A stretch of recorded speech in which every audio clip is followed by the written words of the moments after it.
All right, 9 o'clock on your Friday morning. Welcome in. It is the Extra Point. Tyler Head live at Darlington Raceway for Goodyear 400 weekend. We'll talk plenty about that as the show goes along. Jack Veltri back in the Columbia studios. Jack, I still haven't seen you in person in like a week and a half. So Monday, hopefully, we'll actually get to see each other in the same place. I was just apologizing to Terry a minute ago for barely being here the last week or so. Again, I was planning on being here in studio yesterday, but plans changed, and then I'm finally back here. But I'll be back here moving forward on on Monday with you in person. So it's at least good to see your face over stream, Yeah. which is it's meeting somewhere in the middle. It's a good compromise. It is meeting somewhere in the middle, and yeah, we'll be back in person, hopefully, with each other come Monday after what's going to be a very interesting sports weekend. Again, I'll be out here at Darlington all weekend for the Goodyear 400. Going to have Eric Jones coming up at 10:30 later on this morning to help us preview that race. Looking forward to hearing from him. Of course, it's going to be a full weekend of March Madness. We've got baseball on tap this weekend. We'll see how that goes. The women's team's in action tomorrow. Softball's got a big series against LSU. Just so many things happening this weekend, which is what it's not number one for us, what makes March one of the best sports months. Yeah, it's definitely a good weekend here as far as everything goes in the sports world. But of course, we had a big day yesterday with the Oh, buddy. first day of the first round of the NCAA tournament. And I will say, man, my report back from Greenville, it was a good time out there yesterday with the games that I got to see. We'll get Jack's full scouting report on what he saw up the road in Greenville in just a second. But first, Kale, you know what time it is. Let's fire up that Sandstorm pick-me-up.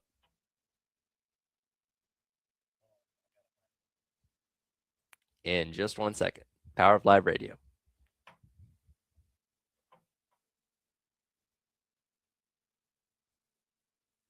Well, Kale, let me. There it is. There it is. All right.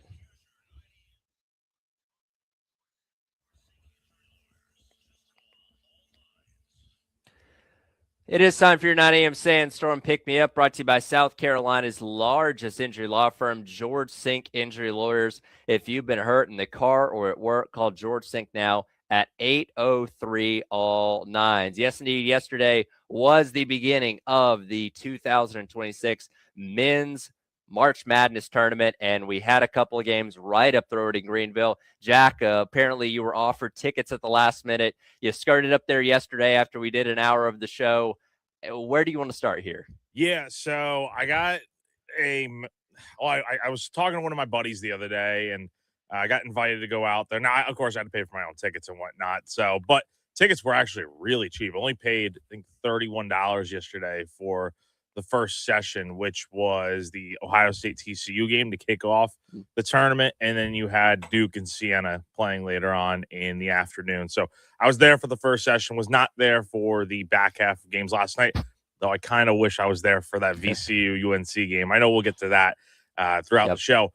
But yeah, it was definitely a lot of fun being out there yesterday. That Ohio State TCU game was really entertaining. I really thought TCU was going to just blow out Ohio State after being up 15 at the half. And then credit to Ohio State, came back and made it a game again. But TCU was able to close out down the stretch. And then I think the big surprise of the day, and for a time I actually thought we were going to see like another 16 beating a 1 with Siena playing Duke. I mean, think about it this way. I mean, Siena probably wins that game if Jerry McNamara had a bench to work with, right? I think he only had, if I counted it up right yesterday, he only had 10 players dressed out.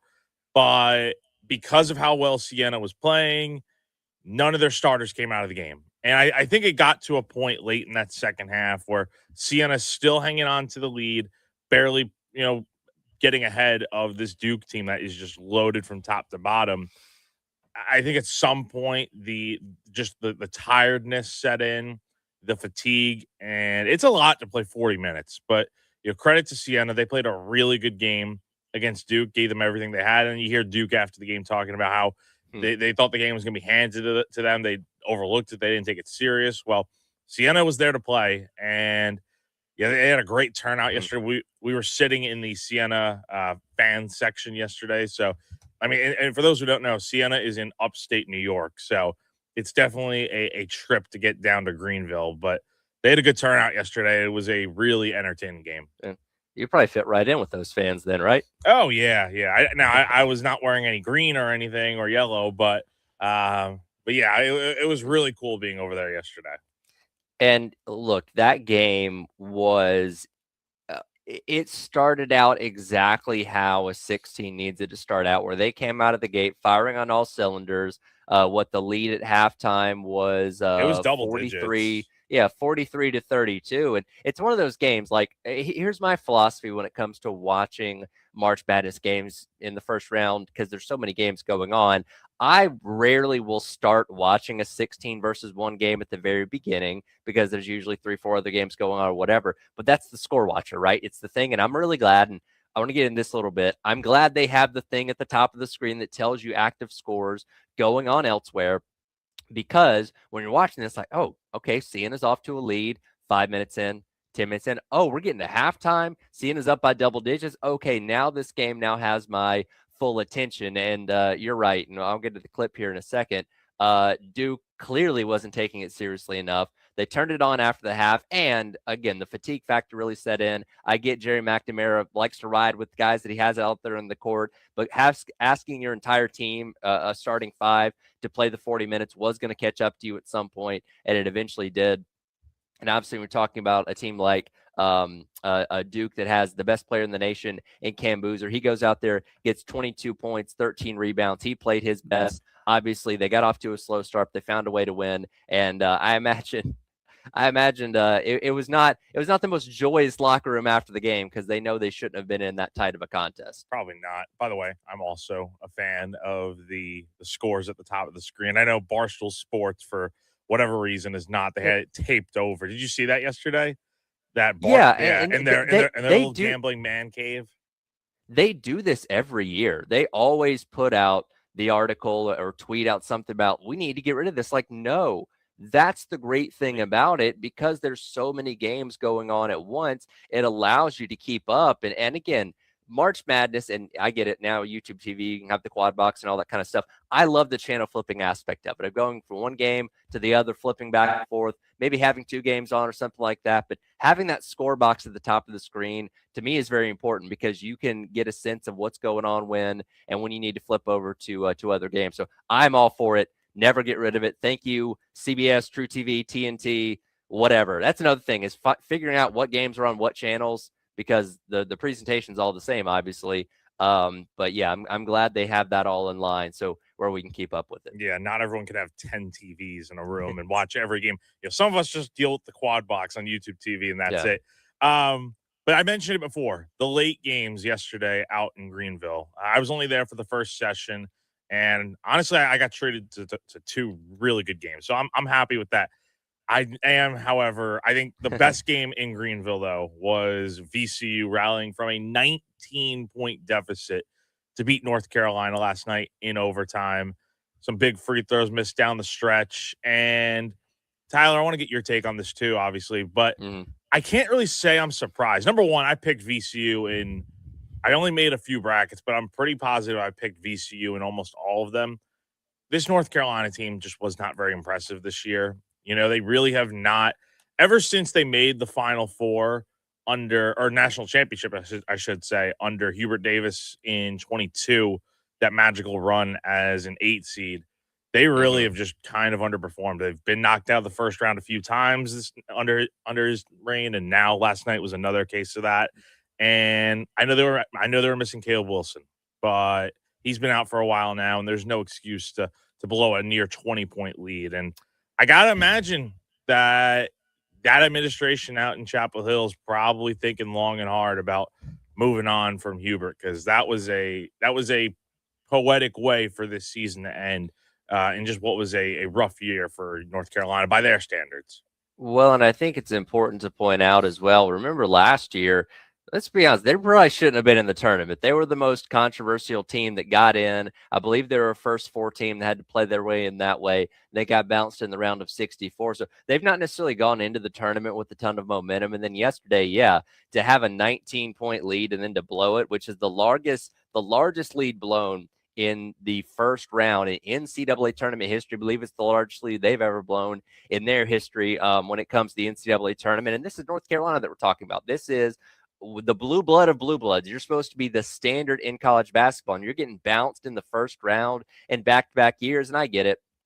What Roy Williams handpicked, Hubert Davis to be the coach. When he got the job. So there's some lineage there and some ties there, obviously, played at North Carolina, but it's clear that this isn't working the way they wanted to work. And I know it's only 2 bad back-to-back years after being in the Sweet 16 2 years ago, but that's all it takes at a place like North Carolina to run somebody out of town, is having 2 quick bounces like this. And I don't think he's going to get fired, but we'll see how it goes in the offseason. Yeah, I don't know. It depends on, like, again, who are you going to hire if you are going to move on from Hubert Davis? And I mean, look, it may be time. I mean, I just feel like North Carolina, you can't go from being in the Final Four and national championship to this, right? Like, this is just going backwards at this point. They even missed the tournament one year in 23, I believe it was. So, North Carolina, the standard's just different there. So it wouldn't be shocking at all, I think, if the administration there moves on from Davis. But yeah, it's clear something is just not clicking right now, and another early exit for the Tar Heels. I want to also say something about their social media team, because last night at 8:13 p.m. they put out a tweet that says up by 19 at the moment. And then what happened? Don't count your chickens before they hatch, guys. This is the NCAA tournament. You're a team that got bounced in the first round last year. I'd hold off on the cocky tweets until the game's over. Yeah, I would too. But that was an entertaining game last night. You had High Point upsetting Wisconsin. That was easily the best game of the day yesterday, don't you think? Yeah. I want to get into that game a little bit more specifically on the other side. There's so much to unpack. Just overall, I think we were treated to a phenomenal first day of the tournament, right? It was a good bounce back, I would say.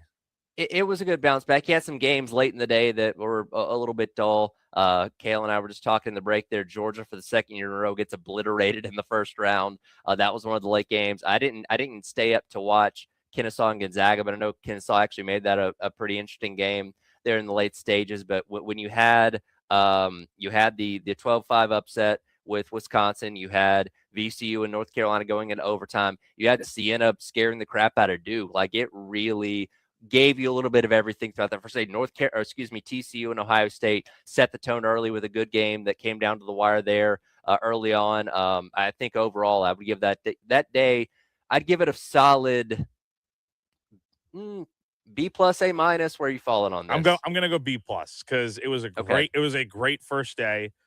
Again, if Siena, we really were. If Siena had pulled off the upset, robbed. We're in the A category. We were robbed, because Duke just had to find a way to win that game. I think everyone in America, besides Duke fans, were rooting for Siena to win that game. Oh, sure. Well, and that's the thing is, look, I had Duke in my bracket, advanced through a couple rounds, but when you're watching games, bracket be damned, man. You're rooting for chaos. Oh, yeah. We're all Siena fans. Like, I don't care what my bracket ends up looking like after that. I want to see the third ever 16 seed upset of one. Yes, I would have. God, we were robbed of that yesterday, man. A lot more to unpack from the NCAA tournament day one. Look at day two as well. Also talk plenty of other things going on around the sports world this weekend. As the X Point rolls along, Tyler Head and Jack Feltree with you on your Friday here on The Game. All my sports. The Game Network. 107.5 The Game in Columbia. 96.9 The Game in Charleston. 100.3 The Game in Myrtle Beach. And 100.5 The Game in Florence.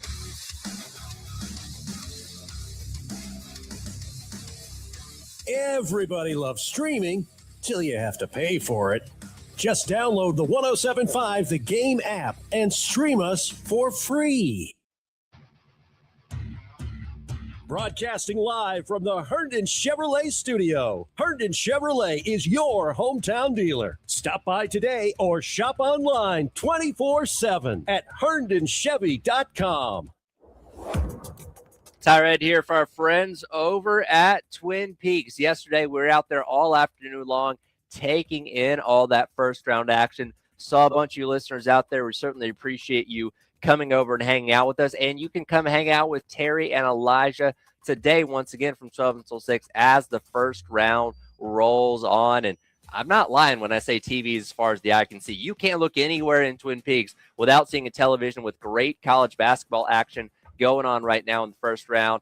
We had the sampler platter yesterday with the buffalo chicken tenders, with the fried pickles, with the little mozzarella sticks. It was all phenomenal. Get out there and try it yourself. Grab a 29-degree draft beer and take in all this great tournament action, or any day. It doesn't have to be for the tournament. Any time is a good time to get over to Twin Peaks to have some food, have some drinks, and hang out and watch sports with your friends. All that and more with Twin Peaks over in the Vista.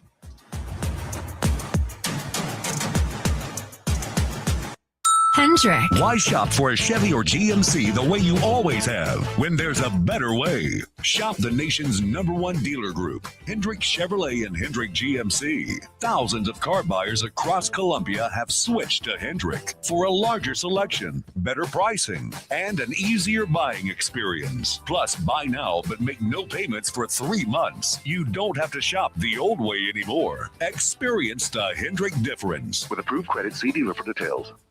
Wesley Financial Group is not a law firm. I'm Chuck McDowell, founder of Wesley Financial Group. Did you buy a timeshare because they told you it was a great investment? That's a lie. Most timeshares can be bought online for $1. To find out what your timeshare is worth and to cancel it, call us today and we'll send you our timeshare exit kit free with all your options for cancellation. Call Wesley for your free exit info guide. 800-714-9090. That's 800-714-9090. If you have nagging arthritis pain that won't go away and nothing seems to help, you may need to consider joint replacement, and that can be a little unsettling. At Midlands Orthopedics and Neurosurgery, we understand and can help put your mind at ease. Our experienced orthopedic surgeons and advanced technology enable our team to deliver consistently excellent joint replacement outcomes with no hospital stay and lower cost to you. Midlands Orthopedics and Neurosurgery. This is Joe Cordell of Cordell & Cordell. Cordell & Cordell is the largest family law firm in the country with over 35 years of helping clients navigate divorce. If you or someone you care about is facing a family law issue, let us set up a 1-hour Cordell Consult. The Cordell Consult is a meeting with a local attorney who will give you clear guidance about your options, whether it's a separation, a postnuptial agreement, divorce, or custody. Visit CordellCordell.com. 1201 Main Street, Columbia. Cold shower again? Don't suffer. Call the lady who put the storm in Stormy Plumbing. Hi, I'm Jenny Storm. Whether it's a repair or a new tankless heater, our team brings the heat so you don't have to freeze. Locally owned and trusted for 15 years. We keep the hot water and the chill under control. Family owned, 5-star rated. StormyPlumbing.com. The YMCA of Columbia is offering our listeners this sweet deal. Half off a 6-month individual or family membership. Enjoy access to all 6 Midlands locations, including the new 24/7 Chapin location opening this spring. Visit this station's website and click Sweet Deals to get yours today.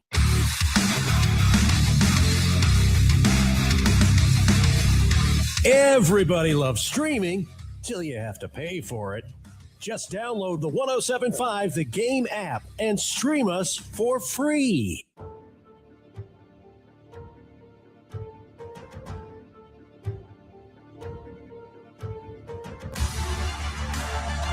The Extra Point with Tyler Head and Jack Veltri from Gamecock Central on the Game Network and the 107.5 The Game app. The Extra Point on the road at Darlington. Sponsored by Schroeder's Towing on the Game.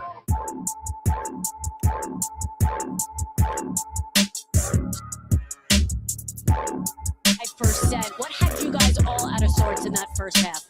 Oh, yeah, just first game. I feel like a lot of us was kind of nervous or just got punched first, so we just got to respond back. Going in the second half, be ready. What did Shire tell you in the locker room? Oh, yeah, obviously we weren't playing our basketball. Just like I said, we thought it was going to be a cakewalk going into this game, so now we know what it is, and we just got to respond back the way we usually do.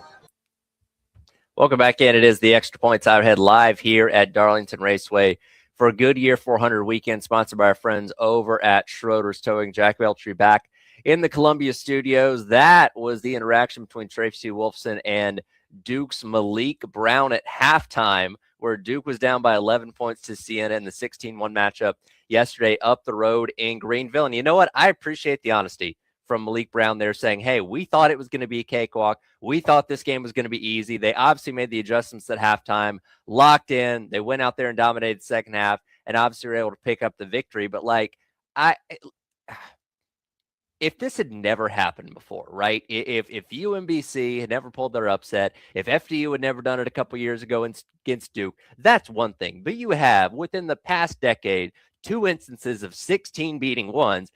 If I'm John Shire, I'm doing nothing but showing highlights of that game to my team the entire week, saying, guys, this can happen. If you don't focus and you don't play your best game, that Siena team can beat you, because clearly they were not focused in that first half. No, not at all. I mean, I think if there's 2 things here, I think that probably ultimately led to why Siena just wasn't able to win that game. Number one, you have to look at the fact that their guys are playing 40 minutes. So that's a lot on the starting lineup. The other thing I will say, and I noticed this a lot yesterday, I mean, the rebounding battle was just, I mean, Duke just grabbed every rebound, it felt like, there in that second half. And ultimately, I feel like that's probably what really helped. I mean, Duke had 43 rebounds compared to Siena with just 31. So if Siena had somebody, whether it's in their starting lineup or just off the bench, that could grab a few more rebounds, maybe it's a different game. Maybe some second chance opportunities for Duke are avoided. But that was definitely a big difference yesterday down the stretch, especially, was just the fatigue setting in, but also just Duke continuing to grab every rebound with, Cameron Boozer and those guys. Just, I mean, that's a really good Duke team, but I think yesterday kind of showed what can happen. I mean, it's March, so it would not be surprising at all, especially with the East region being as tough as it is, Tyler. Like we talked about it yesterday, with you got St. John's there. Like, you're going to be probably playing St. John's or Kansas in the Sweet 16 there. And honestly, it's no given that they beat TCU. I mean, the way TCU played yesterday, seeing them, they have some bigs that I think can probably match up a bit better with this Duke team.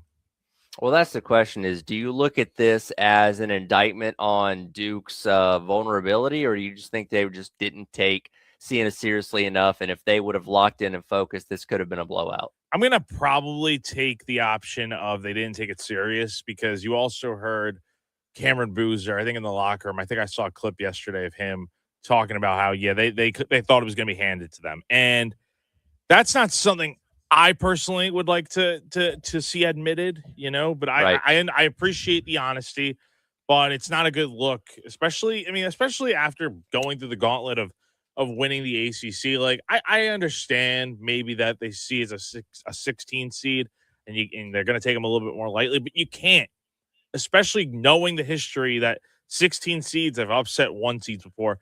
And I mean, you look at that UMBC game against Virginia in 2018, that was a blowout.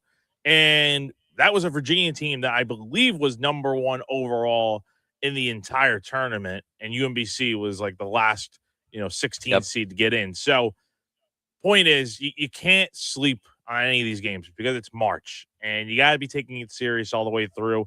And I just wonder if that approach is going to affect them at any point now, or if this is going to be the moment where it's like their wake-up call in a way to really lock in.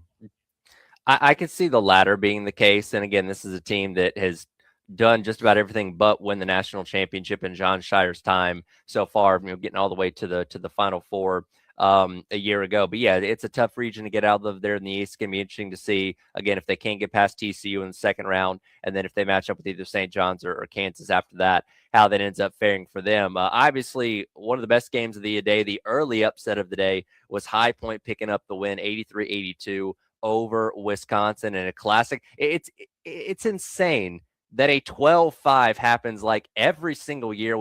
Anytime you're filling out a bracket, if you go through and fill it out and you don't have a 12 beating a 5, you probably go back and fix it. And this was one of the most popular 12-5 picks for this tournament. I had it on mine. I think you had it on yours as well. And obviously High Point was able to do it. First ever tournament win in program history. Yeah, I did have this one as one of the 12-5 upsets. I'm really still leaning on that Akron game later on today against Texas Tech to be the other 12-5 upset. I think that one's going to happen, but this one doesn't come as a major surprise.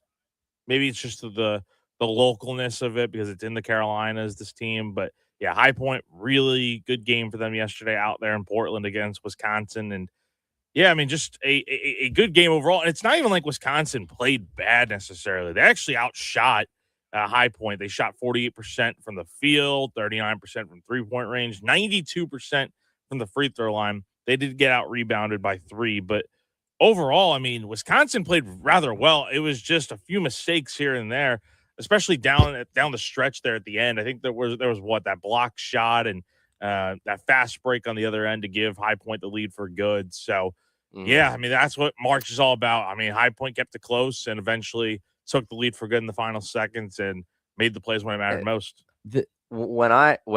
Sorry, Kale, go ahead.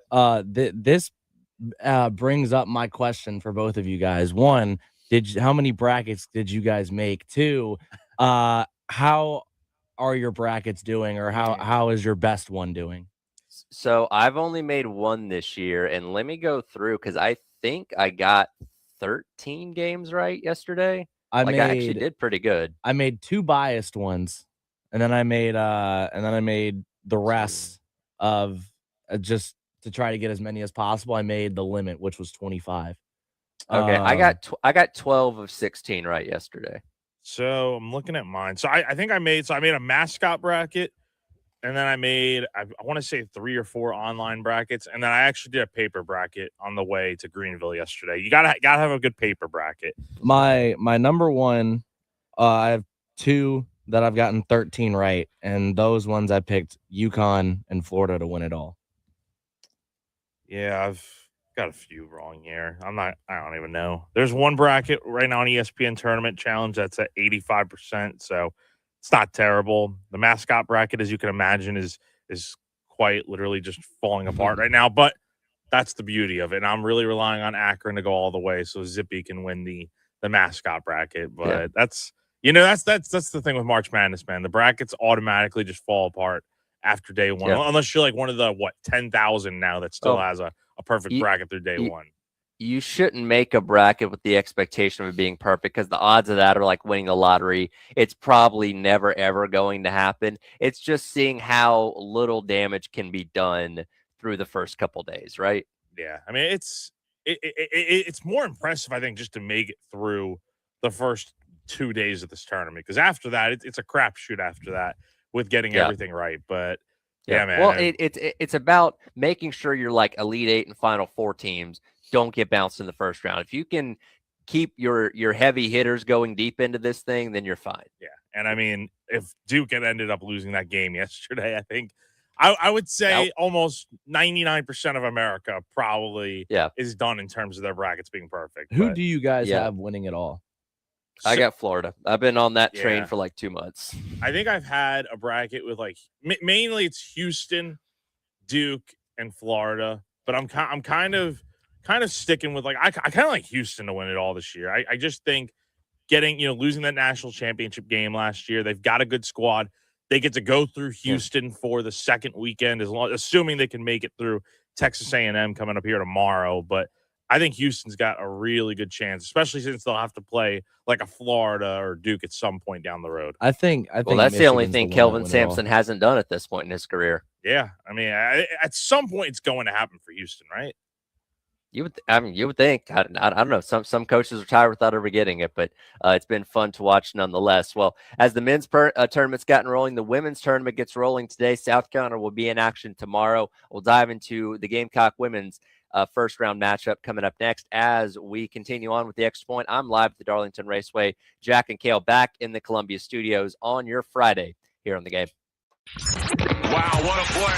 The Game Network. Columbia, Charleston, Florence, and Myrtle Beach. Running a business means wearing multiple hats. So if you're like me, you probably started out using your personal phone, taking client calls and texts nonstop. As my business grew, I needed something smarter. That's when I switched to Quo, the #1 business phone system. Quo works right on your phone or computer. No carrying 2 phones, no clunky landline, just one easy app you can try for free. Your team can share one number and handle calls and texts together like a shared inbox. Any teammate can jump into the conversation, so customers get faster responses. And Quo's AI assistant summarizes your calls and responds to customers 24/7, so you never miss a lead or opportunity. All this starts at just $15 a month. That's basically 2 coffees. You can even keep your current business phone number. Find out why 90,000 businesses trust Quo. No missed calls, no missed customers. Try Quo for free at quo.com/sports. That's quo.com/sports to try Quo free. QUO.com/SPORTS. Hendrick. Why shop for a Chevy or GMC the way you always have? Shop the nation's #1 dealer group, Hendrick Chevrolet and Hendrick GMC. Buy now, but make no payments for 3 months. Experience the Hendrick difference. With approved credit, see dealer for details. There's a new kind of welcome waiting for you at the Haven Harley-Davidson, and right now is the perfect time to ride. For a limited time, get 0 down, 2.5% APR, and up to $2,500 in customer cash on the 2025 Road Glide, Street Glide, and Street Glide Ultra. For riders navigating a bit of transition right now, know there's always a place to land. If you're looking for a place that rides with you, supports you, and knows what your Harley means to you, the Haven Harley-Davidson would be honored to be part of your journey. Discover more at 866-768-5095 or thehavenharley.com. If you're tired of dealing with gas, noise, and costly maintenance, it's probably time to switch to steel battery power. Right now at Cato's Power Equipment, we have 65 steel battery tools like the GTA 40 hand pruner, the BGA 60 blower, and the KMA 135 Combi Power Head, each available with 2 free batteries for a limited time, giving you more runtime, less hassle, and up to $640 in instant savings. This deal is only available at Cato's Power Equipment, Columbia's home for the tools you need to maintain your turf. Visit catospowerequipment.com. Life Matters. A church in Sweden made international headlines this year by unveiling a 6-foot-tall statue of Jesus made out of 30,000 Lego blocks. It took 40 volunteers about 18 months to put all those tiny plastic pieces together. This Lego version of the Savior now stands behind the church altar, and children from across Sweden are absolutely fascinated by it and can't help touching the white plastic artwork. You know, I sometimes wonder if those kids know something we adults have forgotten. I think children instinctively know Jesus is worth touching and seeing, so they take the extra time to draw close and admire the Son of God. I believe that life really is better when we invest the time necessary to draw close to the Savior. Why not join us this Sunday at 9 or 11 at Christian Life Church on Bush River Road in Columbia and spend some time in His presence? Remember, friends, life matters, and so do you.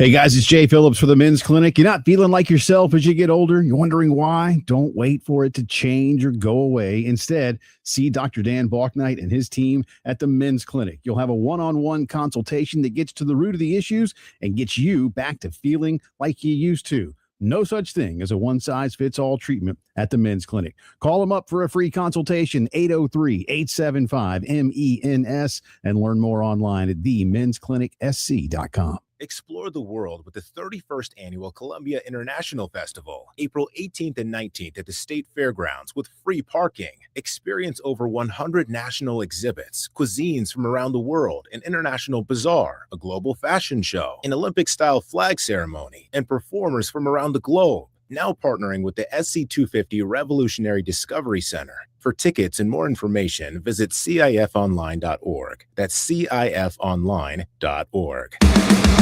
The Extra Point. And the kick is good! With Tyler Head and Jack Beltry from Gamecock Central. On the Game Network, the 107.5, the Game app, and the Game TV radio on YouTube. The Extra Point on the road at Darlington. Sponsored by Schroeder's Towing on the Game. All right, welcome back in. It is the Extra Point. Tyler Head and Jack Beltry along with you. Kale Wilson producing back in studio as well on your Friday here on the Game. Again, I am live here at the Darlington Raceway, sponsored by our friends over at Schroeder's Towing. Jack and Kale, be ready because I'm going to test your NASCAR trivia coming up at the end of the hour. I want to see how well you guys can do with some questions there as, again, we're getting set for Goodyear 400 weekend here at the Darlington Raceway. But it's also a full weekend of college basketball. The men's tournament's gotten rolling yesterday, second round or day 2 of round 1 getting up today. We'll get into some of those matchups coming up in hour number 2. But the South Carolina women will start their tournament coming up tomorrow on the women's side of things. As last night you had Southern defeating Samford in the first 4 to get the opportunity to play South Carolina. It's so funny to me. Like and I always talk about this a lot, Jack. The talent gap from like the top to the bottom in basketball in the men and women is so different, right? Because you can look at a 16 versus 1 matchup with Duke and Siena, and yeah, the point spread was like 20 points, but obviously we're not shocked that Siena gave them a game because we've seen these kind of things happen before. Do you know what the spread for South Carolina and Southern is for tomorrow? I have not looked. I'll look. I'm not gonna look. I'm gonna guess. I mean, here's the thing with the women versus the men's, and it's no disrespect to the women, but with the 16-1 games, like we know they're gonna be blowouts. Like on the men's side, like for the most part, you know it's gonna be a blowout too. But then you get games like this that are close, and it's like, okay, it's not surprising because we've seen 16 beat a 1. I don't think we're ever going to see a 16 beat a 1 on the women's side, not with South Carolina, especially going up against Southern. So I'll say the spread's probably like, I'll say like 28.5. Oh, buddy, you're not even close. 52.5. Oh my God. So for all the half. Oh my God. For all the 16-1 matchups, so South Carolina Southern, Texas plays Missouri State. You've got UCLA and California Baptist. Then you got UConn and UTSA. The smallest spread is Texas at 43.5. So all 4 of those games have spreads of 43 points or more. But again, that's just kind of how these tournaments go. We look at the women's tournament with a lot more chalk, right? Because, and yeah, you got some upsets here and there, but for the most part, the better teams handle their business and you're routinely getting your higher seeds. What I think nobody lower than a 3 or 4 has won it, if I'm remembering correctly. I saw that stat the other day. I believe LSU won as a 3 seed a couple years ago, but very rarely do you get those lower seeds making deep runs in the tournament. Because again, just that discrepancy between the top and the bottom in women's basketball is so great. So I don't think we're looking at tomorrow as an area of concern for South Carolina, if we're just being honest here. No, I mean 52.5 is a lot to cover.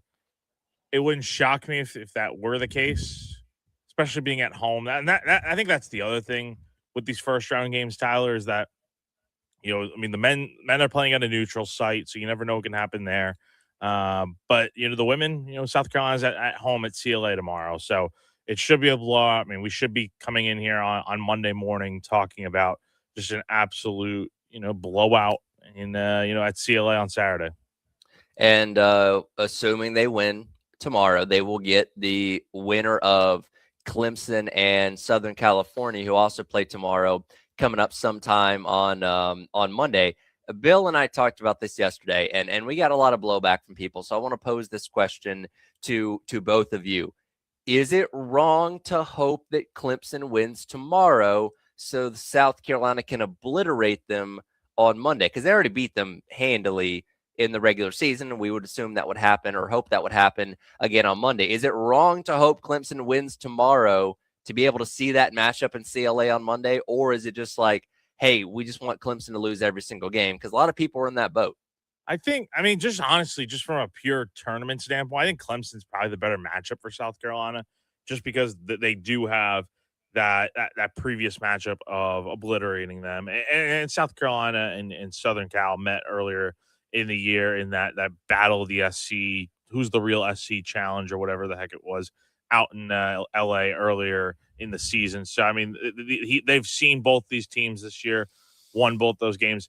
I will say this. I think there is something to be said about getting to play Clemson in the second round and getting a chance to really beat them. But again, the last time these teams played was back in November. So, I mean, a lot has changed. Clemson's in the tournament, and yeah, they got to go to CLA, which would be a tough, you know, draw for them to go out there and try to win. But they got to get through this first game first. So I think whoever they play, South Carolina should win, no problem. But I think Clemson's a better matchup compared to Southern Cal here. The way that I look at it, I mean, I feel like I said this like a couple days ago, but again, you it's almost kind of have like, it's a game between two teams that South Carolina has. I don't really know the best way to say it. I guess, quote unquote, beef towards, because it's your rival in Clemson, and then Southern Cal and South Carolina have, I don't know, they had that battle for a really long time about, or what was it, a legal battle saying who can trademark and call themselves USC. And so it's like either, again, kind of how Jack said, or how you said, Tyler, the battle between who's the real USC or against the rival you've hated for as long as the two schools have been a thing. I just think from one point, getting to beat your rival in a tournament setting is cool. I think it'd be a great atmosphere over there at Colonial Life Arena, and it's a way to watch them squirm, hopefully. Like, I'm all for it. But again, I can understand the people that just don't want to see Clemson be successful in anything, saying, yeah, I hope, Southern Cal beats them 100-0 in the first round, where that matchup doesn't even happen. But it was a little interesting back and forth we had about that yesterday. This is interesting, though. And look, I've said this before. In my 4 years here working, I've talked about, I think, 8 losses for South Carolina women. It doesn't happen all that often. So it's a rare thing, especially like what happened last time we saw them losing in the final against Texas, where, again, they spotted them 2 touchdowns and weren't able to overcome that deficit in the SEC women's tournament. As we've said many times, though, the last time that happened, Carolina went on a tear, won the national championship back in 2022. Dawn Staley teams always seem to play better coming off of a loss, because sometimes it's kind of a wake-up call and an ability to look in the mirror and say, hey, you are vulnerable. You do have some issues. How do you fix them? How do you get better going forward? So, again, they've got a tough test to get through if they get to the Final Four, to take out a team like UConn, who beat them last year and obviously hasn't had any trip-ups this year. But I'm always going to put my faith in Dawn Staley, because she's proven it time and time again. Yeah, but you are right about the fact that I think they are vulnerable. They're going to be fine this weekend. I'll be genuinely stunned if there's anything that goes on in that round of 32 game, whether they play Southern Cal or Clemson. I think it really is irrelevant. I think South Carolina is just going to do what they've done over the years and just make quick work of that game. Maybe it's a little close early on, but I think South Carolina probably wins that game handedly. It's more so just who they're going to face in the second weekend or the Final Four. Because, I mean, this team has been beaten by some quality opponents this year. And, the losses are few and far. But I will say South Carolina, if they're not playing a great game, they can get beat by – you put them up against an opponent that is also very good, you never know what can happen, especially on the neutral site court. And the fact that they're going to have to go out to Sacramento next week. So, that all that to be said, they really need to be playing their best basketball here. Yeah, I mean, you look at, obviously, Oklahoma, the team that beat them in the regular season. That would be a matchup that we would run into in the second weekend. You did lose that game. It was on the road. You didn't play your best. You still forced it into overtime. So it's not like they got blown out by any means. So I feel like in a second matchup at a neutral court, again, like South Carolina's chances, because I'm just always going to rock with Dawn Staley on that kind of stuff. But yeah, there's a lot of challenges that could come South Carolina's way. And I think, as we talked about the other day, they seem more vulnerable than they have in years past. But again, if they went out there and dominated everybody from here to the national championship, none of us would be surprised. Yeah, but as far as this weekend goes, I mean, it's more so just about, okay, how much are they going to win by? And yeah, I think when we look at these two games, whenever the weekend gets done, I mean, it's going to be probably just complete obliterations, especially, it's more so just about, are they going to cover the spread on Saturday? And I'll be very curious to see. I think that's a lot, but it is Southern they're playing, so it should be a blowout nonetheless. Yeah, and we'll have that game for you coming up here on Saturday. By the way, myself and Elijah Campbell have a quick pregame show starting at noon, and then pregame coverage with Brad Muller starting at 12:30 for a tip-off at 1 right here on the game. We'll come back, wrap up hour number 1. I'm going to test Jack and Kale to see what they know about Darlington and NASCAR coming up next. It is the Extra Point on your Friday on the game.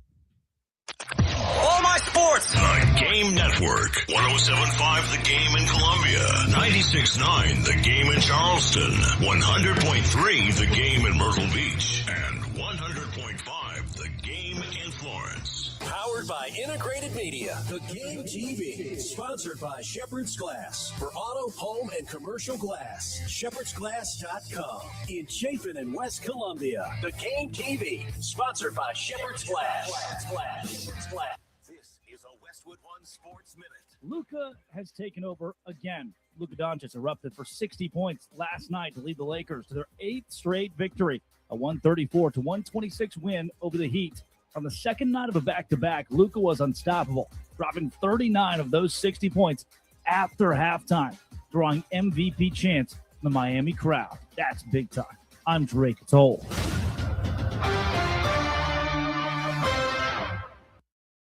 You know that Chick-fil-A sells more than chicken, right?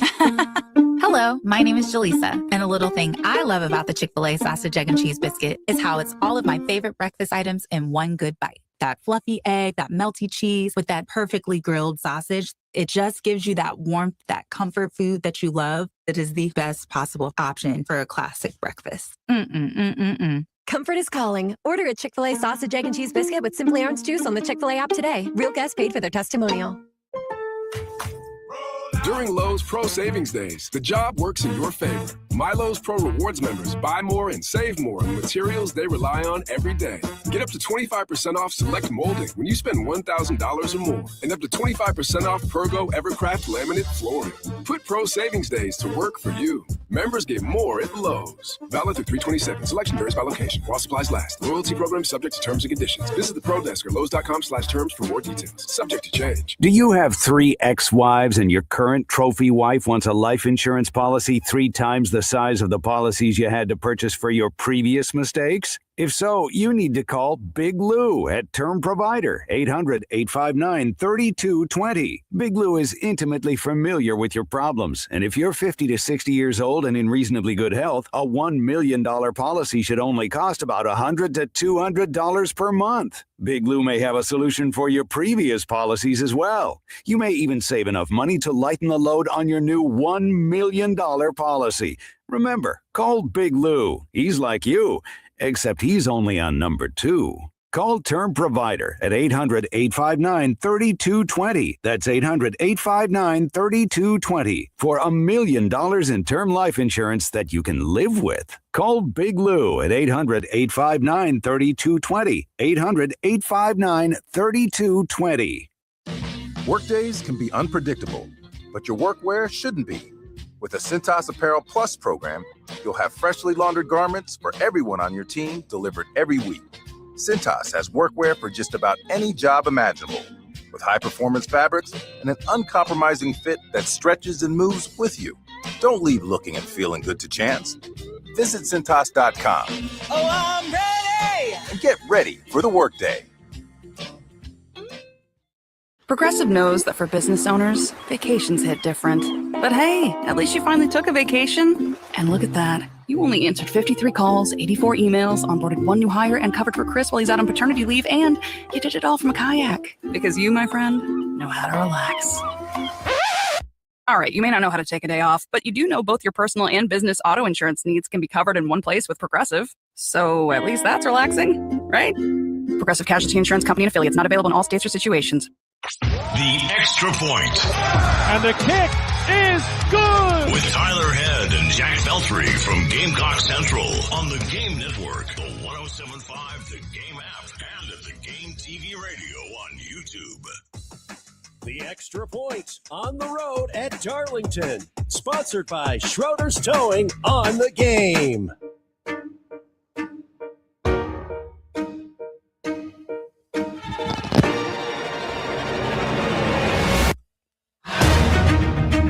All right, welcome back in. It is the Extra Point. Tyler Head live at Darlington Raceway, sponsored by our friends over at Schroeder's Towing. Appreciate them as always for allowing myself, Jen Jensen, Elijah Campbell, Preston Thorne to be out here. It's obviously an exciting weekend with the Goodyear 400 coming up on Sunday. Also got the Craftsman Truck Series in action tonight, the O'Reilly Auto Parts Series in action tomorrow. So I look forward to being out here all weekend long, and hopefully I'll have some good stuff to ride on the social channels and all that throughout the course of the weekend. I'll tell you this, guys, before we get into our trivia here, I actually got to drive on the track last night. So they do something called Track Laps for Charity, where you pay like $30 and you can get out there. It can actually drive on the track. So I took my car on the track last night, and let me tell you, that was one of the most fun experiences I've ever had. That was a lot of fun for the 3 laps I got to turn out here. How what was your top speed that you reached? They make you go between 65 and 70 because you have to go fast enough so you won't fall off the banking, essentially, because you're talking about highly banked turns that if you're not going quick enough, your car cannot roll on it if you're going like 20 miles an hour. Okay. So, but yeah, that was pretty cool. So got to do that. Ross Chastain was out here taking pictures. So a very neat experience last night. All right. Now they're wrapping up hour number 1. I want to test Jack and Kale to see which of these questions they can get right in terms of NASCAR trivia in honor of Goodyear 400 weekend. You guys ready? I'm going to ask a question, and you just first person to chime in gets the answer right. Ready for this? Let's do it. Yep. All right. How long or what is the length of Darlington Raceway? 500. No, the length of the track itself. Oh, not the race, the track itself. Oh boy. Are we talking about meters or miles or what? Miles. Like in terms of miles, how long is the track? Ooh. I'm gonna go 2.5. Yeah, I was about to say the same. I'll go. Yeah, 2.5, 3 miles. 1.366. So you guys are doubling the size there. Math was never my strong suit. That's all right. All right. Question number 2. There are 2 races a year at Darlington, one 400 miles, one 500 miles. How many laps does it take to complete each of those races? So you got to do a little bit of math here. Are we talking about total? Yeah, Like, total laps for each adding race. them together? No. For each race, what is the total number of laps run in those races? So Sunday's 400 miles. How many laps does it take to complete 400 miles? In the fall is 500 miles. How many laps does it take to complete 500 miles? Give me your best guess. Let me see here. Okay, for the 400 one, I'm going to say 544. No, wait. I think I calculated that wrong.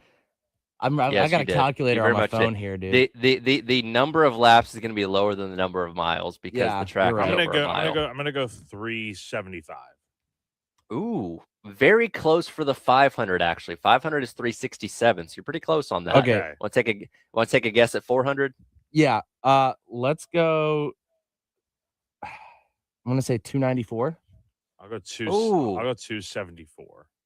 293, almost, man, almost. Come on, you got to give me that one. I'll give you that one. I will give you that. You were one off, but 293. Well, I'll count that one. All right, general questions here. Do you know how many cars will start Sunday's Goodyear 400? How big would the field will be? Probably like 43, maybe. I'm gonna say 38. 37, very close. Dude. You keep getting one off here. And Jack, it used to be 43. Fields used to be 43. They've reduced it down to cap at 40 now. But you're on the right track there. Finally, how many drivers make what NASCAR's version of the playoffs are, the chase? How many drivers compete in that in the final 10 races of the season that starts at Darlington in the fall? I'm gonna go 23. Is it smaller than we think? Well, how small do you think it is? Like, it's not going to be the full 40. It's not the full field. It's not the full field. Oh, it's a select number that compete for the championship. I'll say 18. Ooh, close. 16. Man, you guys are so close on these. Yeah. Okay. Not bad. Not bad. So only 16 cars compete in the final 10 races. Well, is that what it is? all the cars compete, but only 16 are still live to win the championship, basically. So what happens if one of the cars, again, I'm not briefed on my NASCAR history. Yeah, I know. So what happens if a car that's not in the line for the playoffs wins said race? You know, I mean, they still get points for it, and that with the money and all that kind of stuff, but they're not eligible for the championship anymore. So they're still competing, and they're fulfilling their sponsor obligations and all that kind of stuff. But yeah, they can't win the championship if you're not in that top 16. So there you go. You guys didn't do too bad. I just wanted to test your trivia a little bit there. We got to do a trivia about a sport that you don't have too much knowledge on, Tyler, to get you back at this. Hey, you know what, Kale? One day when it's slow in the summer, you can hit me with all the lacrosse trivia you want, and I'll see how good I can do. How about that? I'll take you up on that. We're in the middle of the season now, so. Yeah, we'll do that at some point this offseason. Don't worry about that. What out in the books? Another hour to go. Another 2 hours to go for me out here at Darlington. We'll get into some Gamecock baseball. Yes, we have to talk about it. Coming up next, it is the Extra Point here on the Game.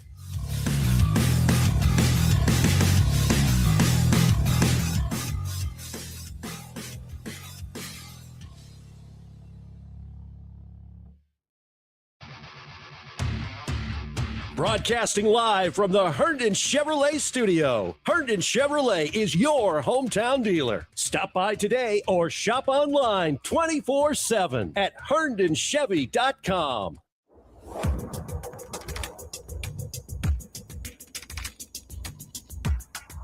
If you're a small business owner, a church, or other entity in need of a new HVAC system, AAA Heating and Air has exciting news for you.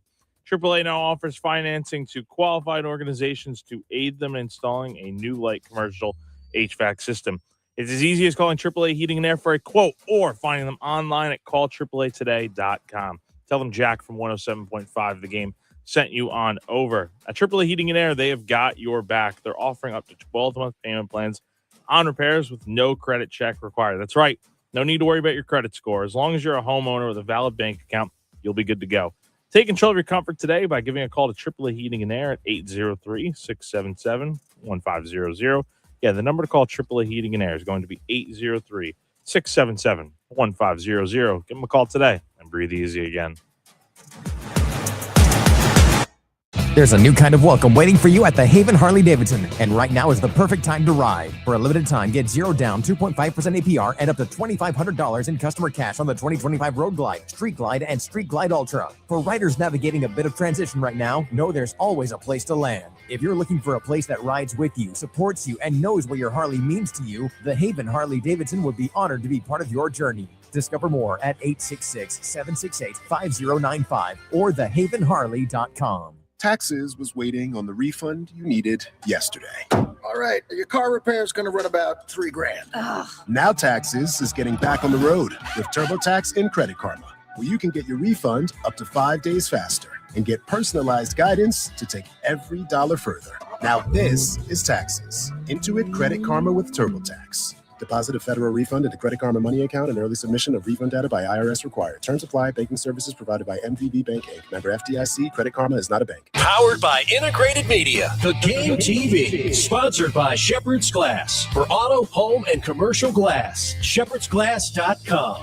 In Chapin and West Columbia. The Game TV. Sponsored by Shepherd's Glass.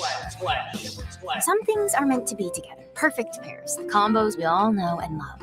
Like beaches and sand in your toes, a good book and the park, or sleepy mornings and Mickey D's. It's undeniable. My personal favorite pair to help me start the day? The toasty $2.69 sausage McMuffin with egg paired with a $2 any size iced coffee. With 20 grams of protein in one sandwich and bold coffee to power my day, there's no doubt I'd call it the perfect McDonald's match. Ba-da-ba-ba-ba. Prices and participation may vary. Cannot be combined with any other offer or combo meal. Elijah Campbell here from The Game, here to tell you about Ecton Law Firm. If you've been having tax troubles that are bothering you or weighing you down, you don't need to let that happen any longer. Let the stresses of taxes be taken care of by the Ecton Law Firm. Set up a free consultation today at 803-771-9800. They have a local team resolving your income or business tax issues for good. At the Ecton Law Firm, they understand the challenges you or your business can face. And that's why John Ecton and his team are ready to offer you the peace of mind that you deserve. With proven local solutions, they have helped thousands of families and businesses just like yours escape the IRS maze. So take the first step to a worry-free life today by giving them a call. 803-771-9800 or visit ectonlawfirm.com. That's ECTON lawfirm.com. Again, 803-771-9800. 9800. Want to unlock the power of athlete marketing to grow your business? Garnet Trust has recently launched a business membership program, making it easier than ever for your business to work directly with a USC student athlete. Visit garnettrust.com today or call 803-250-1765 to see your business boom. Your home for the Gamecocks. 107.5 The Game. WNKT Eastover, Columbia. A Cumulus media station. Oh, yeah. The Extra Point with Tyler Head. And the kick is good. Call or text 803-404-6100 on the Game Network. The Extra Point on the road at Darlington. Sponsored by Schroeder's Towing on the Game.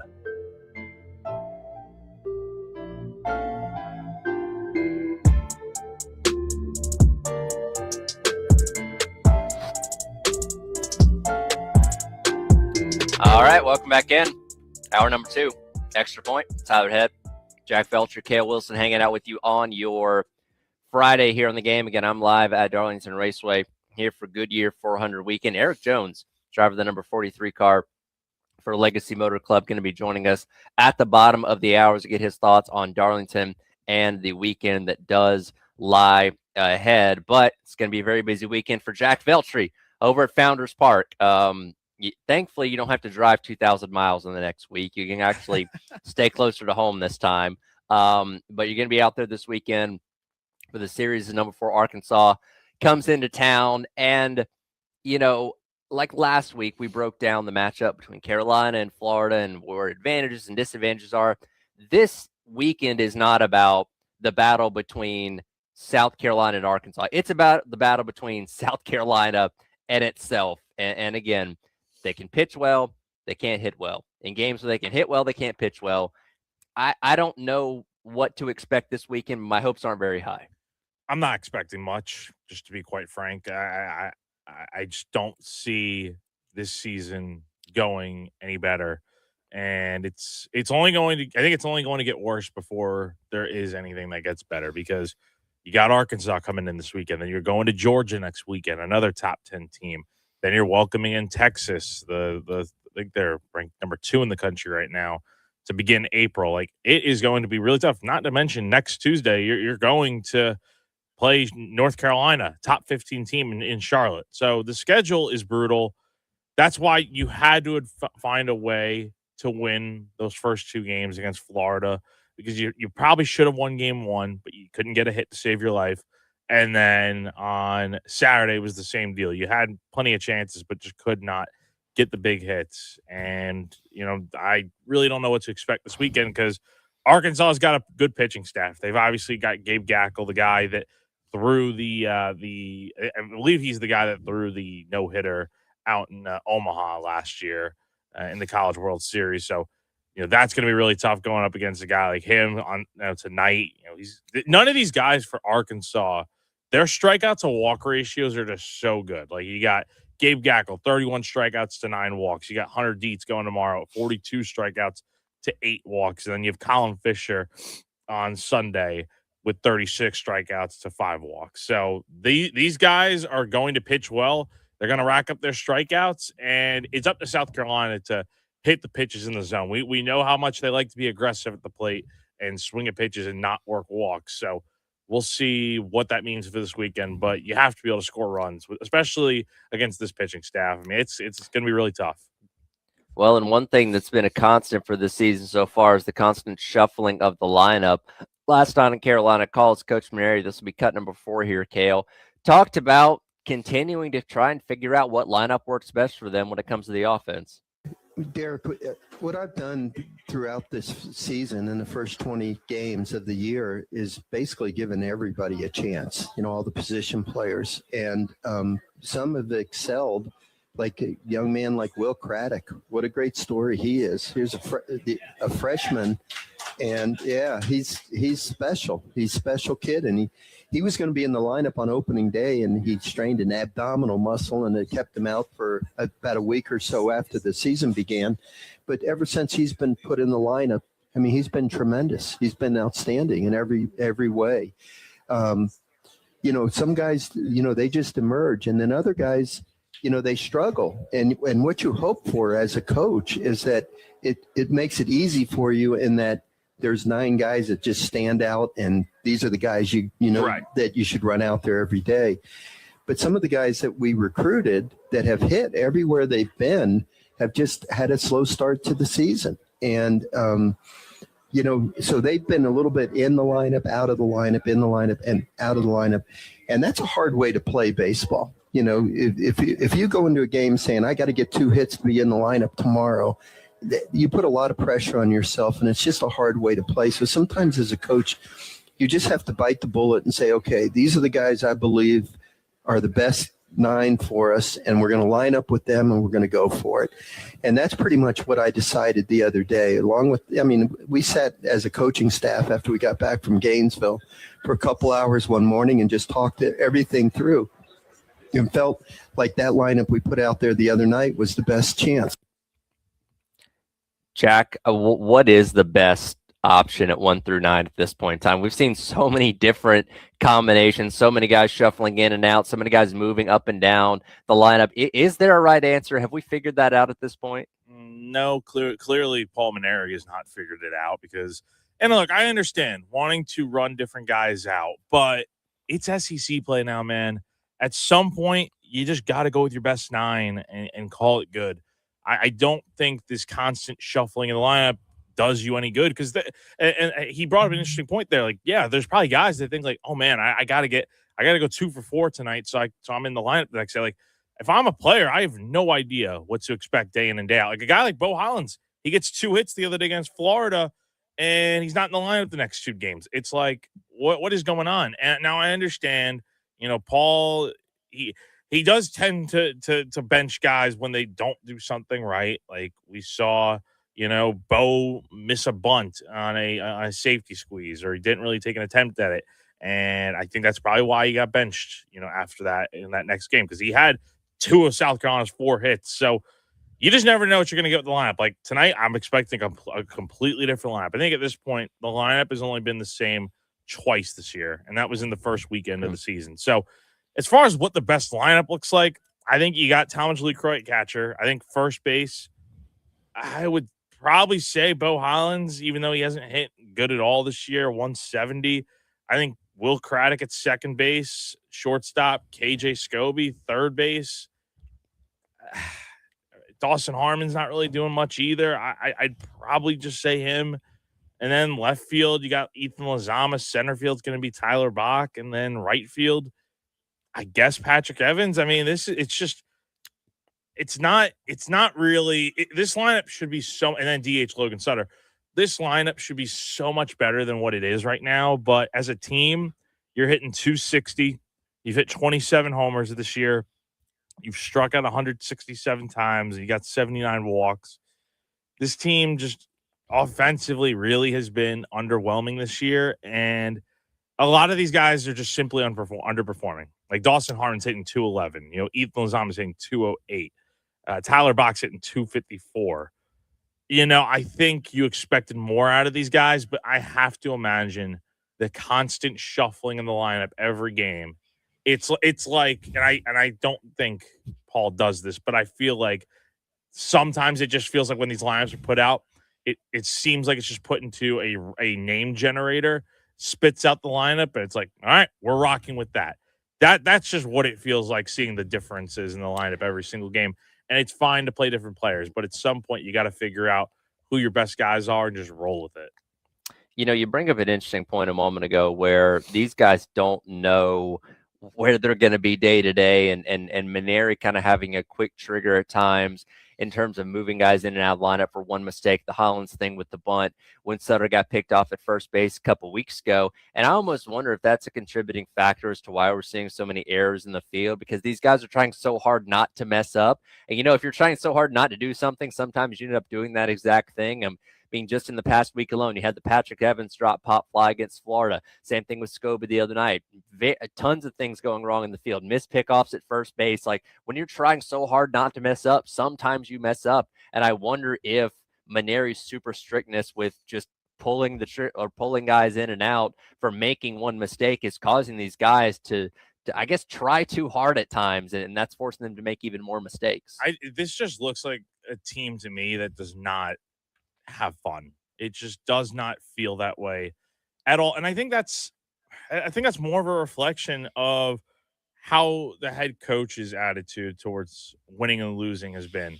I think that rubs off. It's like it's just the gloom and doom nature, and I get it. Getting swept, there's nothing fun about getting swept, but going to Clemson and Florida this year, and it's like this at other SEC places from years past when I've covered and traveled on the road with this beat. There are teams that have fun and they're excited. They look like they want to be there. South Carolina over the last year and a half, it just never really has felt like that. Like sure, they get excited when something goes right, but it's not the same. It just feels like there's a missing energy, and especially at home games, I'm not expecting anyone to be there this weekend. I mean, Gamecock fans have made it clear, like they're not showing up until Paul Mainieri's gone, and I would probably expect Arkansas to outdraw South Carolina fans this weekend. Like there's going to be a ton of empty seats this weekend, and I think that also takes a toll on the excitement for this weekend, because as soon as Arkansas goes up in this series, it's going to be straight back to gloom and doom. It'll be nice if South Carolina could find a way to win a game this weekend, but with the way they're playing right now and just the games they've lost, take out the weekend losses to Clemson and Florida. They're losing midweek games, man. They're losing games to teams that they should be beating. And that's a real telltale of just that this season so far has been worse than last year. And, you mentioned that lack of energy for the team. Bill and I had Trey Dyson on, former Gamecock, earlier on this week, and I asked him specifically about how much your head coach or manager or whatever's energy level in baseball matters to the team. And he said it matters a whole lot. And again, Mainieri just seems frustrated by everything, rightfully so, because of how bad the season's going. And, going back to last year, there was the reports of him just not allowing the team to be as loose and free as a lot of other teams out there. And I think that is having an effect on the way these guys play, very tight. And when you play very tight, you're going to end up making more mistakes. You're not going to play your best. And like you said, it just looks like they're not having fun out there. And at the end of the day, these are games, right? What we talk about are games that we've all been playing since we were kids. They're supposed to be fun to some degree. Yes, when you're playing in college, you're getting paid for it now. It is more of a business and a job at this point. But still, it should be something you can have fun with. And I don't see this team having fun either. No, I don't right now either. And even when they were winning games earlier this season, it just did not feel. It just does not feel like a team. Like I'll never forget last year when South Carolina had that great walk-off win against LSU, and there's the clip of Paul Mainieri just sitting in the dugout, just stone cold faced, like not even really getting excited. And then, I mean, that's just kind of where things are at right now. It's just, I don't know. I mean, it has not worked out, I think, the way anyone expected. And yeah, it's bad that we're talking about this weekend like South Carolina is going to, potentially get swept, but that's the reality of where things are at right now with this program. Well, I mean, look, it's going to take winning this series this weekend to instill any inkling of hope back in this fan base. Even then, I don't even know if that's going to be good enough. But if you come out as even if you found a way to win one game, if you drop to 1-5 in conference play, we're going to Georgia next weekend. You mentioned Texas coming up. The belief's not going to be there, right? The fans are already showing you their displeasure with the lack of showing up the other night against Charlotte. Yeah, I get it was an early game and the weather wasn't great, but even if it was nice outside and it started at 7, I don't think there would have been many more people out of Founders Park. And yeah, the pictures you guys will post from the press box for tonight and the weekend are going to be very telling. It's going to be bad. And I almost wonder, if South Carolina does get swept this weekend, they'd be off to an 0-6 start. You're in a hole that's probably too big to come back out of and figure things out, especially with the schedule getting tougher. I'd be very interested to see if something, change-wise happens, whether it's Paul Mainieri making a move or the administration just saying, hey, it's enough is enough, because this thing is not going to honestly get any better, and there's still 2 months left to go in the year, so we'll see. But I'd be very interested to see what happens, if anything, if South Carolina falls to 0-6. But we'll see. The games have to play out first. Yep, we will certainly see. Again, we'll get back in some March Madness stuff coming up next. Again, Eric Jones, NASCAR driver, going to join us at the bottom of the hour as well as the Extra Point rolls along. Tyler Head, Jack Veltri, and Kale Wilson on your Friday on the Game. Wow, what a play. The Game Network. Columbia, Charleston, Florence, and Myrtle Beach. Hey, it's that time again. Friday, April 3rd, the Spring Golf Classic at Charwood in West Columbia with our buddies Rock and Daniel Lucas. Once again, $400 for a team. And we have Saki's Morning Libations Bar before tee-off. Also, the classic onion sausage. Once again, presented by the Lexington Gamecock Club. Yeah, I know you're going to ask. We have the golf gun. Yes, we do. All that Friday, April 3rd. Again, $400 a team, $100 for an individual. Very simple. Write down this phone number, 803-755-2000, and press number 2 for our buddies at Charwood. Again, 803-555-2000, press 2. April 3rd, it's the Spring Golf Classic from the Game. Broadcasting live from the Herndon Chevrolet studio. Herndon Chevrolet is your hometown dealer. Stop by today or shop online 24/7 at herndonchevy.com. Progressive's Home Quote Explorer helps you easily find and buy the right coverage for you. It's everything you've always wanted. Well, I mean, as far as a website that lets you shop, quote, and buy insurance in one place. But hey, maybe that is everything you've always wanted. Yeah, people have different types of dreams. And if all you've ever been searching for is a website that helps you choose home insurance rates and coverage, boy, do we have great news about Progressive's Home Quote Explorer. Progressive Casualty Insurance Company, affiliates, and third-party insurers. Comparison rates not available in all states or situations. Prices vary based on how you buy. I know that hiring can be challenging. You need someone to match your role perfectly. Well, now you can meet them fast on ZipRecruiter. Build your team, build it sooner.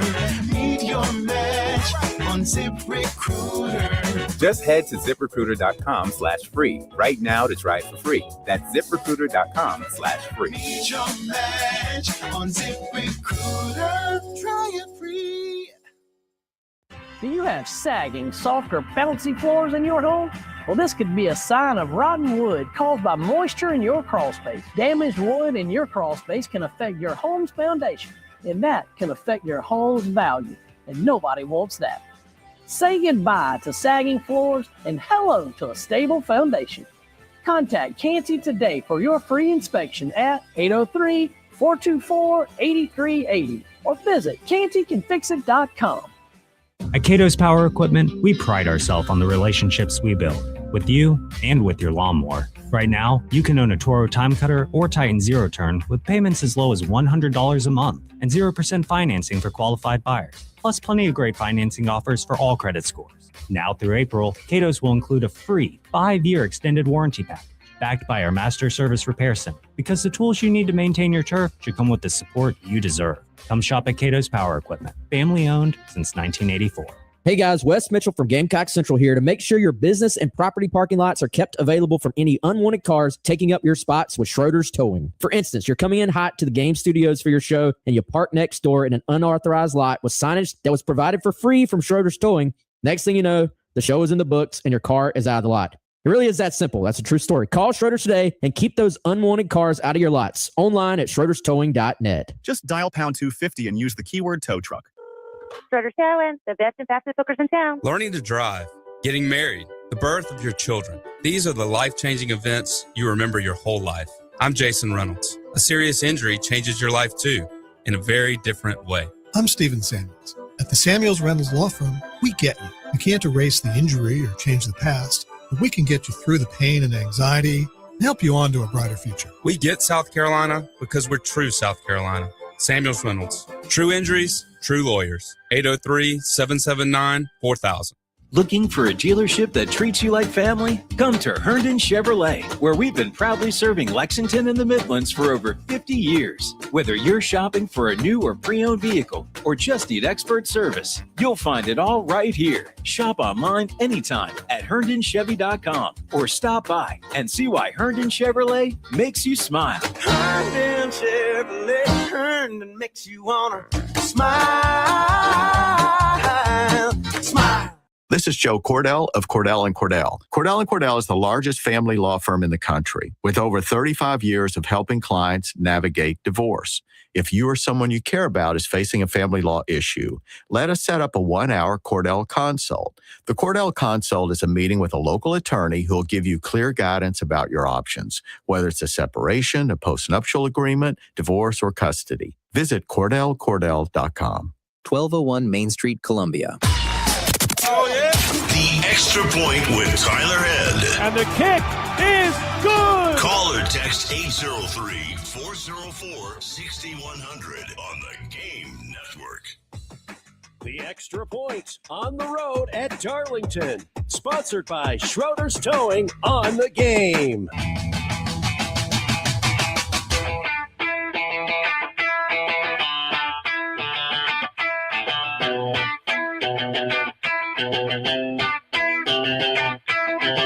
Can't stop, addicted to the shindig.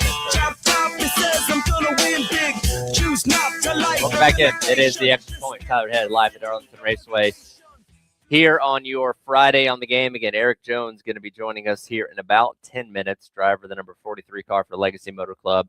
Get his thoughts on Darlington. 2-time Southern 500 winner, by the way. So excited to talk to him coming up here in just a few. We'll hit on some tournament games here in a second, but do have some non-sports news to pass along. If you've not seen this, within the last about 10 minutes, being reported by ABC News and other major outlets that Chuck Norris, the legendary actor and martial art legend, passing away at the age of 86. News came out yesterday. He was hospitalized there in Hawaii, and it appears as of this morning that he has passed away, guys. Yeah, sad news. 86 years old, and yeah. Obviously, Walker, Texas Ranger, legendary series, obviously all the mixed martial arts stuff. And you guys are a little bit younger than me, but did you guys grow up with Chuck Norris facts? Was that a part of your upbringing that you were share those with your friends? Maybe that was a little after your or before your time. Yeah, I don't think I grew up with that, but I mean, I still knew how much of a legend the guy was, and I still watched some of his stuff. That was an important part of like my middle school years, where like people just shared the random Chuck Norris facts that Chuck Norris is the most the toughest human on the face of the earth, that kind of stuff. You can still go online and read all those kind of things, but that's what I always think of whenever I think of Chuck Norris. But yes, news coming out just a little while ago, the Chuck Norris passing away at the age of 86. Jack, as we look into today's the second day of the round one of the NCAA tournament, you mentioned the Akron and Texas Tech game that I think a lot of people are excited to watch. Miami of Ohio, now that they've made it in through the first four, taking on Tennessee. I think everybody wants to see what this MAC is made of, and if they can really, go out there and prove a lot of the doubters wrong on who should have and who shouldn't have been in this tournament. Yeah, Tennessee, that game's at 4:25 today on TBS out in Philadelphia, and that's going to be an interesting one because Tennessee is a 12.5-point favorite in that game, but we saw the way Miami shot the three-point ball the other day. They hit 16 three-pointers on 41 attempts.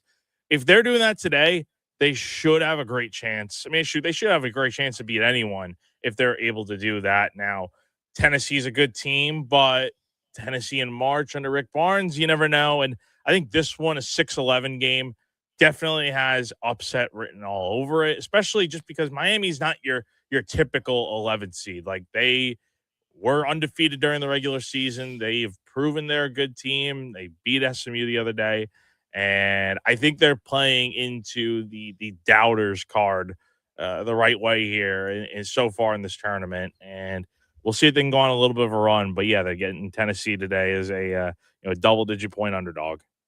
And then the game that's going to start things off, 12:15 on CBS, the 10-seed Santa Clara taking on Kentucky. This is a Santa Clara team that plays fast. They spread the ball out well, really good at shooting three-pointers. Going up against a Kentucky team that comes in scuffling a little bit. Lost 5 out of the last 7 at the end of the regular season. Obviously had to play early last week in the SEC tournament. I think Mark Pope is starting to feel the pressure a little bit. I think Santa Clara is a pretty popular pick to advance out of the first round.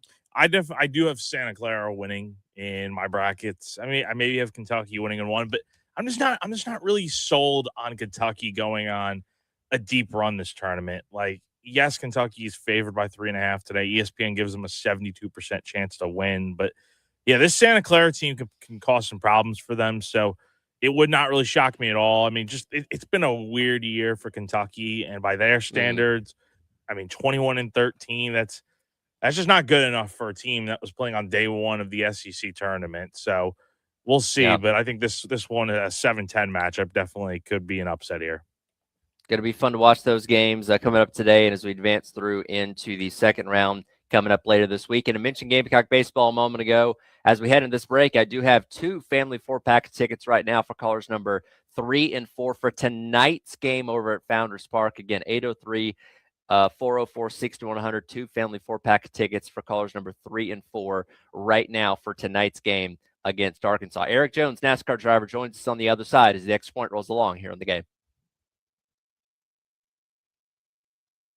My Sports. The Game Network. 107.5 The Game in Columbia. 96.9 The Game in Charleston. 100.3 The Game in Myrtle Beach. And 100.5 The Game in Florence. Gamecock fans, get ready for something new this season. Charleston now has a new station for Carolina sports talk. Dial in to 96.9 The Game on HD3. Head to 96.9 FM and on an HD radio, punch into HD Channel 3. You'll unleash live Carolina coverage you can listen to all day long. New on HD3. It's 96.9 The Game HD3, South Carolina's newest sports station.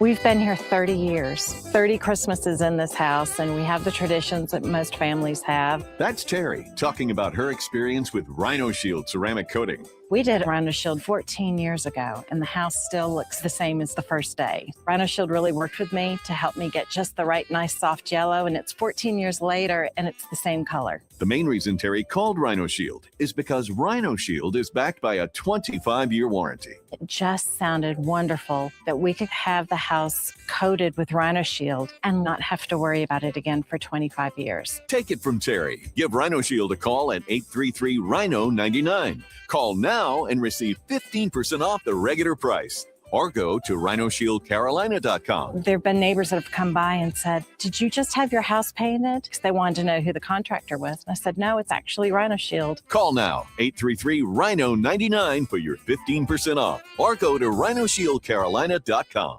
I'm John Morgan of Morgan & Morgan. Our firm handles hundreds of crash cases involving semi-trucks every year. A crash case involving semis is much different, and if you don't know what you're doing, you can leave lots of money on the table. Many times there is separate insurance for the cab and for the trailer. Sometimes there are actually layers of other insurances and excess insurance that some lawyers may not know about because they don't see that many cases. We see these cases every day. Also, there are federal laws governing the hours a driver may drive in a 24-hour period and logs that are required. A crash case involving a semi-truck is a totally different animal than a simple car crash. We have lawyers who only handle these cases. It's all they do. Rolling the dice with the wrong law firm can be disastrous. Call us on your cell phone at Pound Law, pound 529. It's so easy. Injured? Dial Pound Law or visit forthepeople.com for an office near you. Are you a small business owner, a church, or other entity in need of a new HVAC system? AAA Heating and Air has exciting news for you. AAA Heating and Air now offers financing to qualified organizations to aid them in installing a new light commercial HVAC system. It's as easy as calling 803-677-1500 for a quote or finding them online at callAAAtoday.com. Tell them Jay Phillips of 107.5 sent you. AAA Air when you need us. AAA Heating and Air. They say perfection is a journey, and at Carolina Stone Craftsman, that journey leads us to just outside Columbia in Chapin. Our marble, our granite, our quartz, they're sculpted with the highest craftsmanship, honed with family values, and delivered with professional results. Explore the craftsmanship of each slab, see all our new showroom has to offer, and experience our custom hardscapes. Crafted to perfection, experience Carolina Stone Craftsman's workmanship. Take us for granted. Your journey to perfection starts with us. Carolina Stone Craftsman, just beyond Columbia and Chapin and beyond your expectations. CarolinaStoneCraftsman.com. Darlington.com. Hey, this is Terry Ford. Got a little story time for you. If you're a business or property owner and you're needing to deter any unwanted cars from parking in your parking lots, definitely call Schroeder's Towing. They'll provide signage for your business completely free of charge. Anytime a vehicle is parked in your lot that shouldn't be, Schroeder's Towing will be there to make sure your lot stays open for your employees, customers, and tenants. Trust me, I know firsthand what happens when you ignore Schroeder's Towing signage. Just go online at schroederstowing.net. Just dial pound 250 and use the keyword tow truck.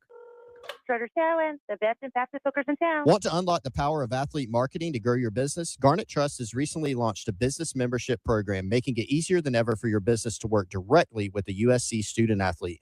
Visit garnettrust.com today or call 803-250-1765 to see your business boom. Start your day with Drake C. Toll. I'm Drake Toll, on the air from 6 a.m. to 9 Eastern, getting you to work every day. To do that with Westwood One, the Oxford University of Names in Sports Media. Buckle up. Then Black and Abdallah. That shot was insane. Is that what you would say on the air? You're the play-by-play guy. Abdallah being testy. All right, here we go. And Westwood One Sports Night. Stay on the line, get on the call, talk about whatever you want. That's what we're doing on Westwood One Sports Night. Westwood One Sports Talk. Follow and listen on your favorite platform. Oh, yeah. The Extra Point with Tyler Head. And the kick is good. Call or text 803-404-6100 on the Game Network. The Extra Point on the road at Darlington. Sponsored by Schroeder's Towing on the Game.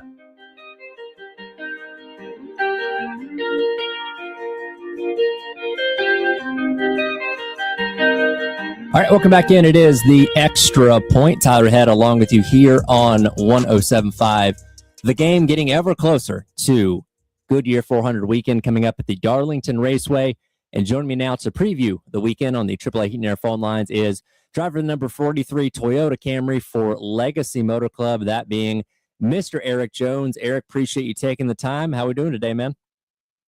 I'm doing good. Yourself? Doing pretty well.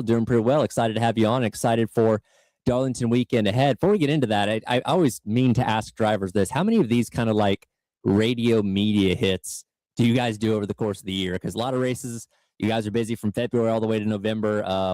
What's the average number of these type of appearances and interviews you have to do in a year?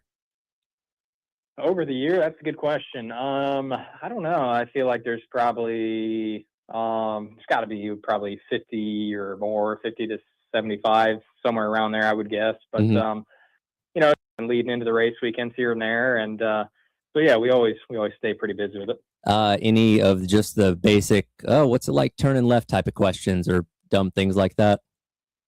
Yeah, we get plenty of those here and there through the year, but yeah, it's all part of it, all fun. And when maybe you get a new fan listening in, breaking it down a little, but yeah, we get all the way from the most basic to all the way to the most confusing, I think, and all in between. Well, I'm a big fan, so hopefully I'll ask some insightful questions here for the next couple minutes, but appreciate you being on regardless there. Again, going to Darlington coming up here soon for Goodyear 400 weekend. Darlington, a great track for you.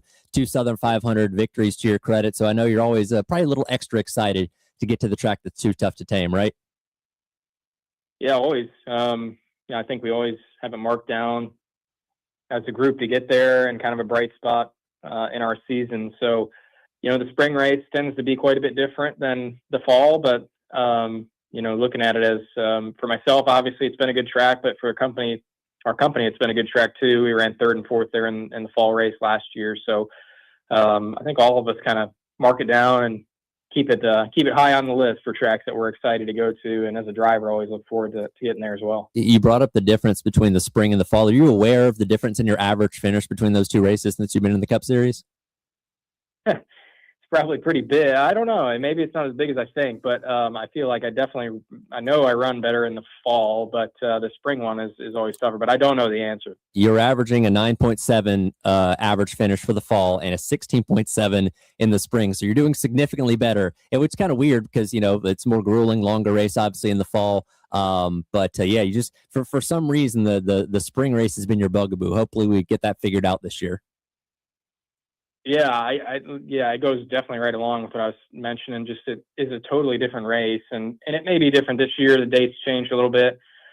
Normally we go there for the spring race, and it's 100 degrees, and the track's super slick and challenging, and it's really just a different race. The line you have to run is really different, and your car is wanting a lot of different things. So if the temperature's cooler, and the race is going to be way different. And also new aero package this year. We're going to our short track aero package that we run at anything under a mile. We're going to bring that to Darlington, so that's going to throw another kind of change for us. But we'll see. We'll take it as it comes and see if we can make the right changes for it. NASCAR driver Eric Jones joining me here on the AAA Heating and Air phone lines. You mentioned that aero package with a 750 horsepower spacer that you guys have gotten to try out a few times so far this year, but Darlington going to be one of the bigger tracks that you guys will take this to alongside Nashville coming up a little bit later on this summer. After a couple races under your belt with the 750 back again, what do you kind of expect is going to be the difference at Darlington by having that little bit more boost of horsepower this year? Well, it'll be challenging. Darlington's not necessarily a place where you want more power, especially as the run goes on. It's challenging to keep tires on it and keep the rear tires on it as well with how slick it is and how worn out it is and abrasive it is. So it makes it tougher on the driver. It makes tire management tougher. It makes the long run more important, and your car more important too, how it's driving on the long run. So I haven't, we haven't run it enough yet that I have a great feel for it and how it's going to change the racing. It's kind of funny how quick you get used to it when you do run it. I feel like when we hop in and we've had these races with more horsepower now, I don't notice it as much as initially when I first drove it. So you get used to it quickly, but I think a place like Darlington, you're going to notice it more, and it'll be challenging to get through a whole run with all that extra horsepower and just keep the tires underneath it. I feel like I know the answer to this question already, but if I gave Eric Jones the power to determine how much horsepower a Cup car had, what would that be? Yeah, I don't know. I've kind of raced a bunch of different ones. From first time I drove a Cup car, we had tons of power and, up over 800 or 900. And then I've raced all the way down for, the 550 package we ran in 2019 and 20. And so I've been all over the map. And I don't know, for me, I honestly want to run what puts on the best race, right? And is the best racing for us in the car and out of the car. And I think for me, I look back years ago, and some of the best racing we had was 2014, 15, that time when there was lots of power and lots of downforce. I think we saw some really great races at the 1.5 miles. And I think we're trending back towards that way a little bit right now with some of the power changes. So we'll see which direction it keeps going. And obviously we have the capability of, this type of power was really easy to add. If we start going beyond, 750 and up into 800 and 900, it has some real cost implications for the teams and the manufacturers. So we'll kind of see how this goes. And if it's better, maybe there's an opportunity to add some more, but I think adding more has always been better historically. Again, Eric Jones joining me here previewing Goodyear 400 weekend for the NASCAR Cup Series coming up at Darlington Raceway. This year, there is no official throwback weekend. They're not, banning you from having throwbacks, but it's not being as encouraged as it has been in the past 10 years or so since they started coming back to the Southern 500 in the fall race there. You drive the 43 car, so a lot of opportunity for some pretty sweet paint schemes to honor the King and his great career. Where do you kind of stand on having a throwback weekend or not having one like we're having this year? I guess when it first came in the sport is when I was first coming around the Cup Series, and it was really cool. When we first did it, I think the teams really bought in, and drivers, everybody, the industry really bought into it and really played it up. And as the years went, it just, like anything, it kind of ran its course, and we ran, honestly, started to run out of paint schemes. There just weren't as many people to throw back to, and a lot of them had been done, and there were just not many options left. And so I don't know, that it'll never come back. I think it will eventually one day, but I think it was just kind of time to take a break and, figure out where it's going to go and what it's going to be. Let it regain some of its excitement again for when it does come back and that sort of thing. So with the 43, it was always fun, right? With the SDP colors and being able to run those was always pretty exciting. And for me, it was fun to drive, but I don't think a little break here is going to hurt anything. Well, anytime you drive the 43, there's a lot of pressure, but when you put the SDP colors on it, I imagine that ratchets up a few notches, right? Yeah, you want to run well, and for me, I think just, the pictures in Victory Lane would be pretty awesome. So, having that on the car is always cool, and Richard always stops by and says hi before the race with those colors, and it's cool to have him there. And I'm sure it's neat for him just to see it still on the car right after all these years. So that's always a fun part of it too. Again, Eric Jones joining me here on the AAA Heating Their phone lines. You mentioned those early Cup starts for you here. Believe it or not, you're going to hit 350 starts by the end of this upcoming season. You started filling in for guys like Kyle Busch and Matt Kenseth all the way back in 2015. You and I are the same age at 29. Does it blow your mind that you've been around the Cup Series this long and haven't even hit 30 yet? Yeah, I mean, it doesn't feel that long. I guess I look back and think about, the time it's been, and it's just went really quickly. So, yeah, I mean, I guess it's neat and it's kind of an honor, but it's definitely went by super fast. I'm not a guy that thinks too much about that and the starts and the time, and I think that's probably why it's went so quick. But just been a lot of fun. I mean, there's not many guys that get to do it all the time. There's 36 of us that are full time every week and get to run the Cup Series for a living. And in the 10 years that I've been, I don't know how many guys are still in the field that were there 10 years ago, right? And I get to be a part of that. So I don't think that's ever lost totally on me. And just the, not taking it for granted, and that it's a privilege to do it every week and be in the car. And for me, that's kind of how I always see it. So it's just cool to still be around and still have a shot every week to do it. In your time in the Cup Series, you've always run under the playoff format that we've had for a little over a decade now. This year, your first opportunity to run in the traditional chase that's made its return. Unfortunately, you guys haven't gotten off to the best start this year. And in years past, that was a quick fix by saying, all right, if we win a race between now and the end of the regular season, we're in. But that's not the case anymore. You have to win and be consistent as well. So as you guys are kind of trying to dig yourself out of a hole, how do you approach races going forward, knowing that maximum points are in your best interest?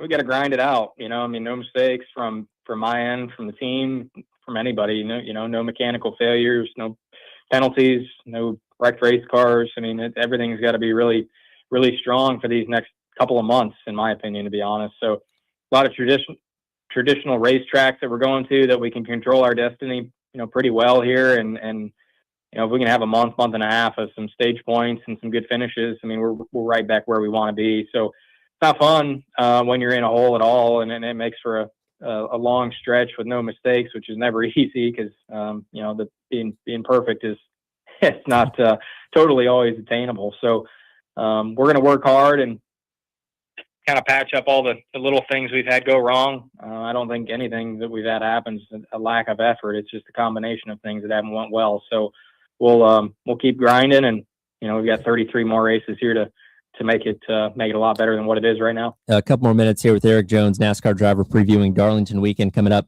here soon. You're a big reader. You've grown up reading a lot, and you have this Read with Eric initiatives where you go to local schools and stuff and read to kids. How did all that start, and what have been the benefits for you personally when you've gotten the opportunity to go and do these things? Well, for me, I mean, I've just been a reader my whole life, but I wanted to find a way to kind of connect with race fans through that and just share the passion, and found it really through reading kids' books. I started reading them during COVID on Facebook Live and continued to today, to which are now mostly in-person readings, which are pretty fun, and getting kids excited about it. I think today more than ever, it's hard to get kids to sit down and read a book and have fun with it and want to do it with everything else that's out there for kids to do and stay busy with. And, it's something also that is a pretty prevalent issue in our country is literacy rate in children and adults. So, helping out early, and then the foundation, when we started that up 6 years ago, literacy and children's reading has been a huge part of it, and donating these book vending machines has been a blast to different elementary schools around the country and awarding kids books for good behavior. So, we're growing it every year as much as we can with the foundation. It's really a small group, but it's something I think we're all pretty passionate about. Very cool. Certainly keep that up. That's exciting to see. One more for you here. We are a sports radio station. I know you're a big Lions fan. What other sports teams are you an avid follower of? Follow all Detroit sports. Tigers, Pistons, Red Wings. So it's been a fun year for especially the Pistons look really good, and the Red Wings are looking pretty good, and Michigan Wolverines are looking great, and basketball right now. So it's been fun just to watch them all and seeing all the teams do well. I feel like the Lions have kind of revived Detroit sports a little bit. It's been a lot of years since it's been fun to root for every team. So looking forward to the playoffs getting rolling, really. It's hard to keep up with all the regular season games for me with just the way my schedule works out. But when the playoffs get rolling, it's definitely something I can tune in all the time. So, yeah, it's been fun to watch. And hopefully if we get deep in the playoffs here with any of the teams, get a chance to go check them out. I was going to say, I think we all recognize Detroit fans have suffered long enough, so you guys deserve the joy you're getting to experience right now. That's for sure. Yeah, I agree 100%. Eric, man, we appreciate it. Looking forward to seeing you out there on the track coming up for Goodyear 400 weekend, and best of luck out there and for the rest of the season, man. Thank you. Appreciate that. Eric Jones there, driver of the number 43 Toyota Camry XSE for Legacy Motor Club, joining me on the AAA Heat and Air phone lines. Getting set for Goodyear 400 weekend coming up at Darlington. We'll continue on with the Extra Point after this here on The Game. Wow, what a play. The Game Network. Columbia, Charleston, Florence, and Myrtle Beach. This hour of in-show listening on 1075 The Game is sponsored by QC Kinetics in West Columbia, the non-surgical regenerative orthopedic specialists of the Midlands. Request your consultation today by dialing pound 250 and use keyword QC Kinetics. This is a Westwood One Sports Minute. John Shire and Duke avoided not only an all-time NCAA tournament disaster, but an all-time sports disaster by coming back to beat Siena 71-65. But man, what an indictment on John Shire to have Malik Brown say at halftime that they thought it would be a cakewalk against Siena. Duke could have very easily lost that game, lucky to win. Now John Shire has a chance to rewrite the way the story is going to go. Duke got very lucky. I'm Nick Costa.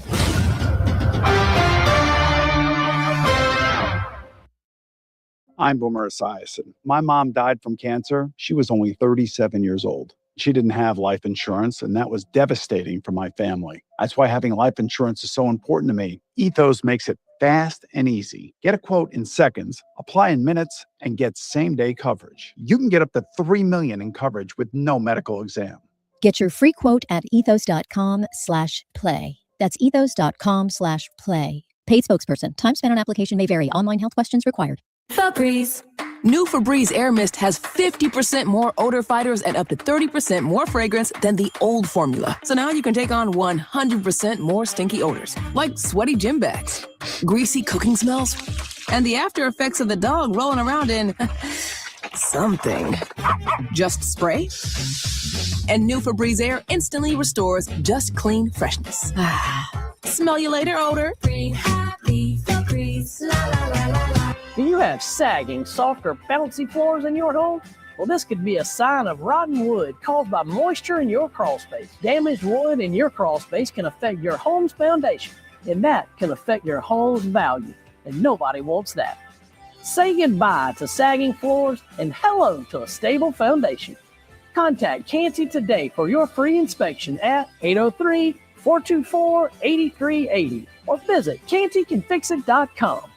Injured in a car wreck? Need your check? It's easy. Dial 1-800-ALL-7s now. The Anastapula Law Firm has been recovering millions for their clients for over 30 years. Whether it's a slip and fall, car accident, or any other issues that have resulted from an accident, Anastapula Law Firm can help. Their South Carolina personal injury attorneys have experience fighting for the rights of their clients. Remember, don't scream. Call Akeem. Dial 800-ALL-7s now. Herb Glass is responsible for this ad, and cases are handled at 32 Ann Street, Charleston, South Carolina, 29403. Paid endorsement, not actually client. Results may vary. With other language learning apps, I was just playing games. I wasn't really learning. Babbel's different. Babbel was designed by over 200 language learning experts to be the most effective way to learn another language. Every time I open the app, I can choose to work on my writing, speaking, or listening. And it saves my mistakes for me to review, so I'm constantly improving. Before Babbel, I thought I just wasn't good with languages. But now I'm speaking French. Tout ça, c'est grâce à Babbel. Save up to 50% on your Babbel subscription when you sign up at Babbel.com. Babbel.com. Progressive knows you think the grass is always greener, like maybe you ride a motorcycle. But today, it's raining. So you wish you had an RV, but if you did, you'd have to listen to some guy parked next to it at a campsite plays acoustic guitar. Now, before you start wishing you had a boat, remember, your brother-in-law would invite himself every weekend. Permission to come aboard, Captain? But one thing that is greener is the money you could save when you bundle your RV, boat, or motorcycle with your home or auto with Progressive. Progressive Casualty Insurance Company affiliates and third-party insurers. Not available in all states or situations. Oh, yeah. The Extra Point with Tyler Head. And the kick is good. Call or text 803-404-6100 on the Game Network. The Extra Point on the road at Darlington. Sponsored by Schroeder's Towing on the Game.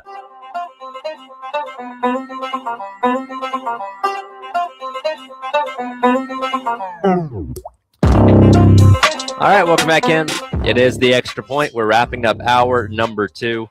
Again, I'm out here at Darlington Raceway. Thanks to our friends over at Schroeder's Towing, and appreciate Eric Jones taking the time to join me as, again, you can watch him in action this upcoming weekend in the Goodyear 400. But, guys, it is going to be a very, very busy sports weekend. That brings us to our headline segment of what we're going to be talking about come Monday. You can go March Madness, you can go baseball, you can go wherever. I don't know. Make your picks here. Jack, what's your headline we're going to be discussing come Monday?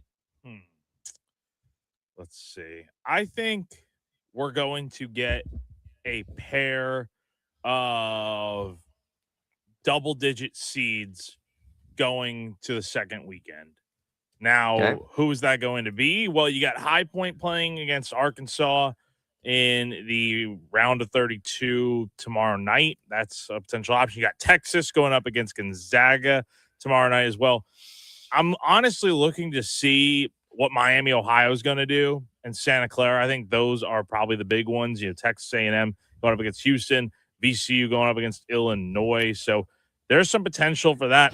The big one I'm actually really, besides the ones that we already know are double-digit seeds playing in the round of 32, look for potentially, a game that we really haven't talked about a lot, Tyler. This Hofstra-Alabama matchup is very interesting, notably because Alabama is going to be without Aiden Holloway for the foreseeable future. That game tipping off at 3:15 today on True TV.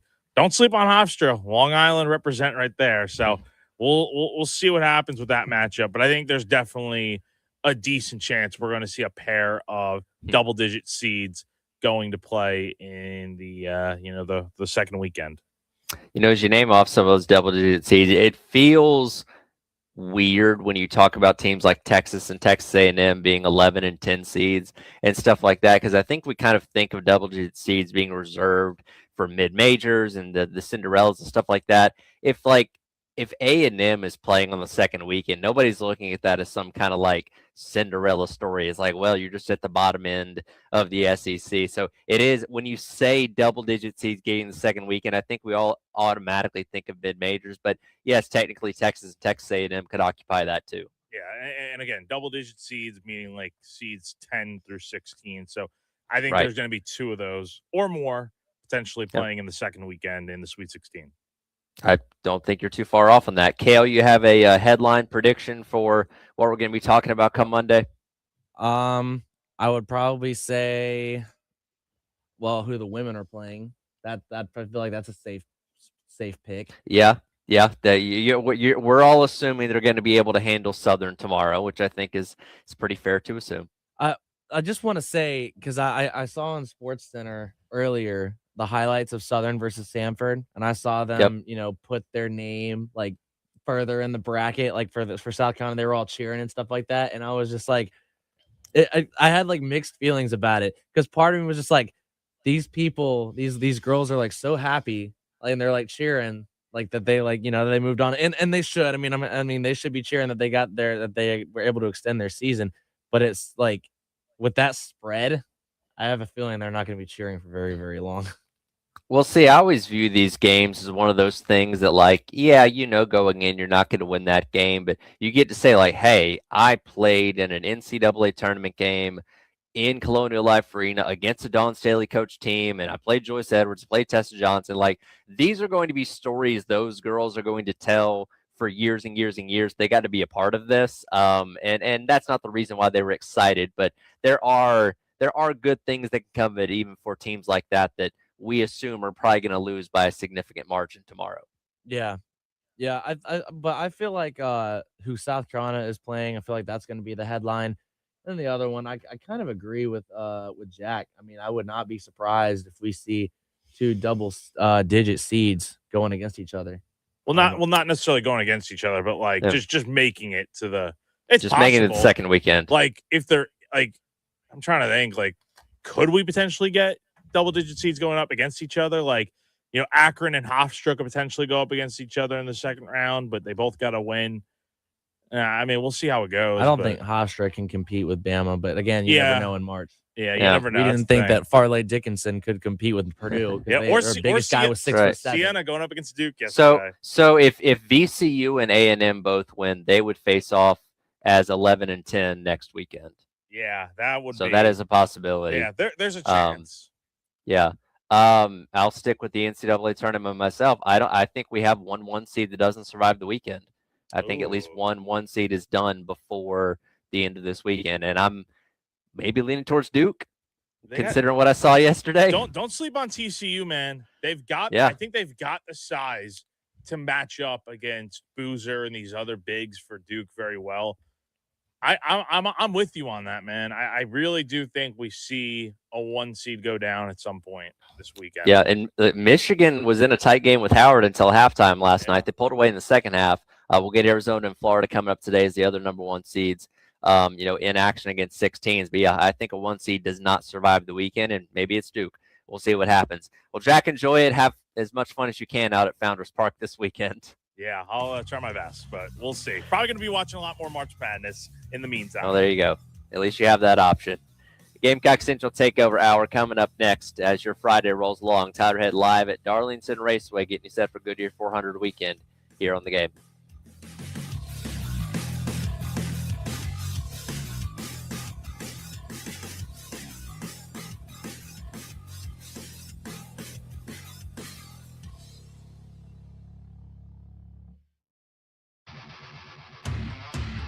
Broadcasting live from the Herndon Chevrolet studio. Herndon Chevrolet is your hometown dealer. Stop by today or shop online 24/7 at herndonchevy.com.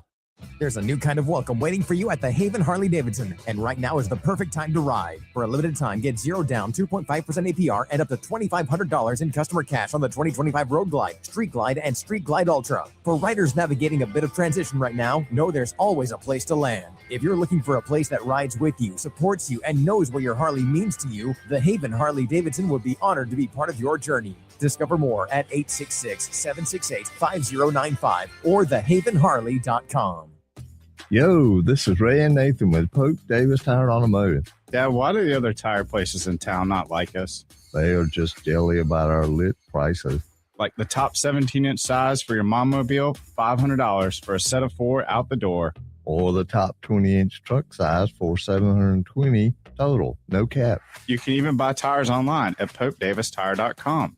Why is my line just 6'7"? 6'7". I don't get it. popedavistire.com. Is your crawl space damp or musty? Water in your crawl space can cause wood to rot and creates an environment for mold and mildew that can make its way inside your home. Canty Foundation Specialist specializes in crawl space repair. Call us today for your free inspection so you can have the peace of mind knowing your crawl space is dry and your home is protected. Call today, 803-424-8380, or visit cantycanfixit.com. Let me tell you one of the reasons I think we became the largest injury firm in the world, and it's not even close. I'm John Morgan of Morgan & Morgan. My wife and I had a plan early on. In our firm, our lawyers only work on certain types of cases. Our products liability and dangerous drug lawyers only work on those cases. Same for car crashes, workers' compensation, medical malpractice, and insurance disputes. Our thinking is for these lawyers to focus on one area of the law and live it and breathe it. Power comes from knowledge. Many lawyers do everything, jack of all trades. Not us, and we don't charge an hourly rate. You only pay us if we win. If you want to hire us, it's easy. Dial Pound Law on your cell phone, pound 529, or visit forthepeople.com on your phone or computer from the comfort of your own home. Let us get to work for you. Morgan & Morgan, forthepeople.com. Injured? Dial Pound Law or visit forthepeople.com for an office near you. If your lawnmower sat all winter, you're running out of time to get it ready for spring. Now for a limited time, Cato's Power Equipment is offering special spring service pricing with push more tune-ups starting at $100 and zero-turn services starting as low as $200. Let Cato's get your equipment tuned up and ready for the mowing season ahead. Need help getting your mower to us? Pickup and delivery starts at just $50.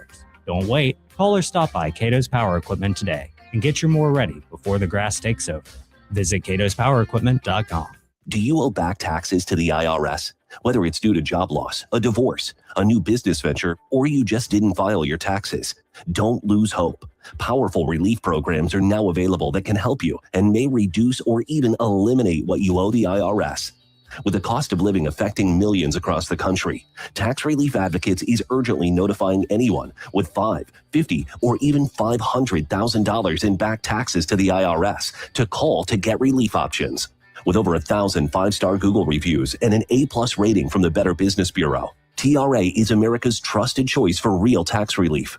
Relief options are now available that can give you a fresh start and peace of mind. End your tax nightmare today by calling our tax relief hotline. Dial 800-390-8478. 800-390-8478. That's 800-390-8478. Or visit TRA.com. Tax Relief Advocates. Real solutions for real people. Your home for the Gamecocks. 107.5 The Game. WNKT Eastover, Columbia. A Cumulus media station.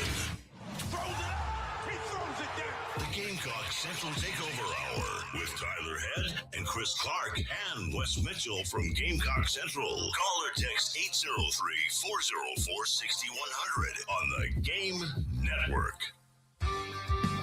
It's Tyler Head at Darlington, sponsored by Schroeder's Towing, the best and fastest hookers in town.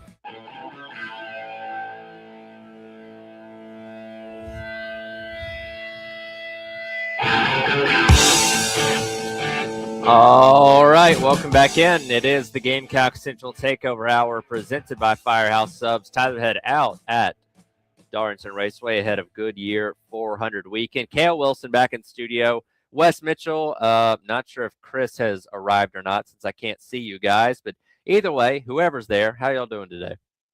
We're good. I'm here. I'm sitting in my spot. Chris is looking for a headset right now, so he's here. Yeah.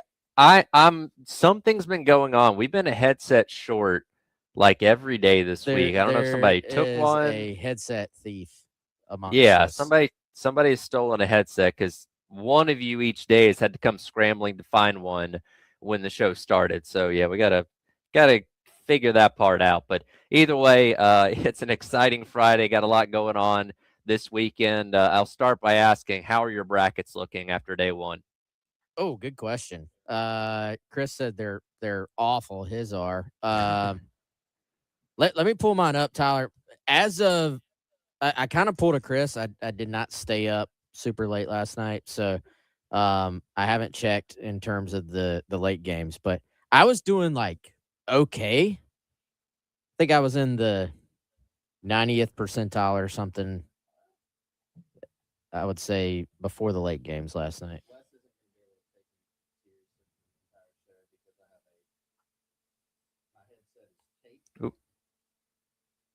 Well, it also sounds like Chris's microphone isn't on either. We're not off to a great start here. Yeah, I don't know what's going on. That Chris is hitting the button, so it's not on. Kale, do we have Chris potted up?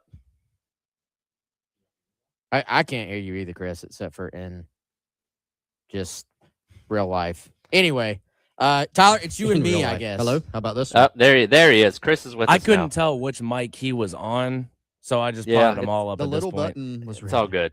It's all good.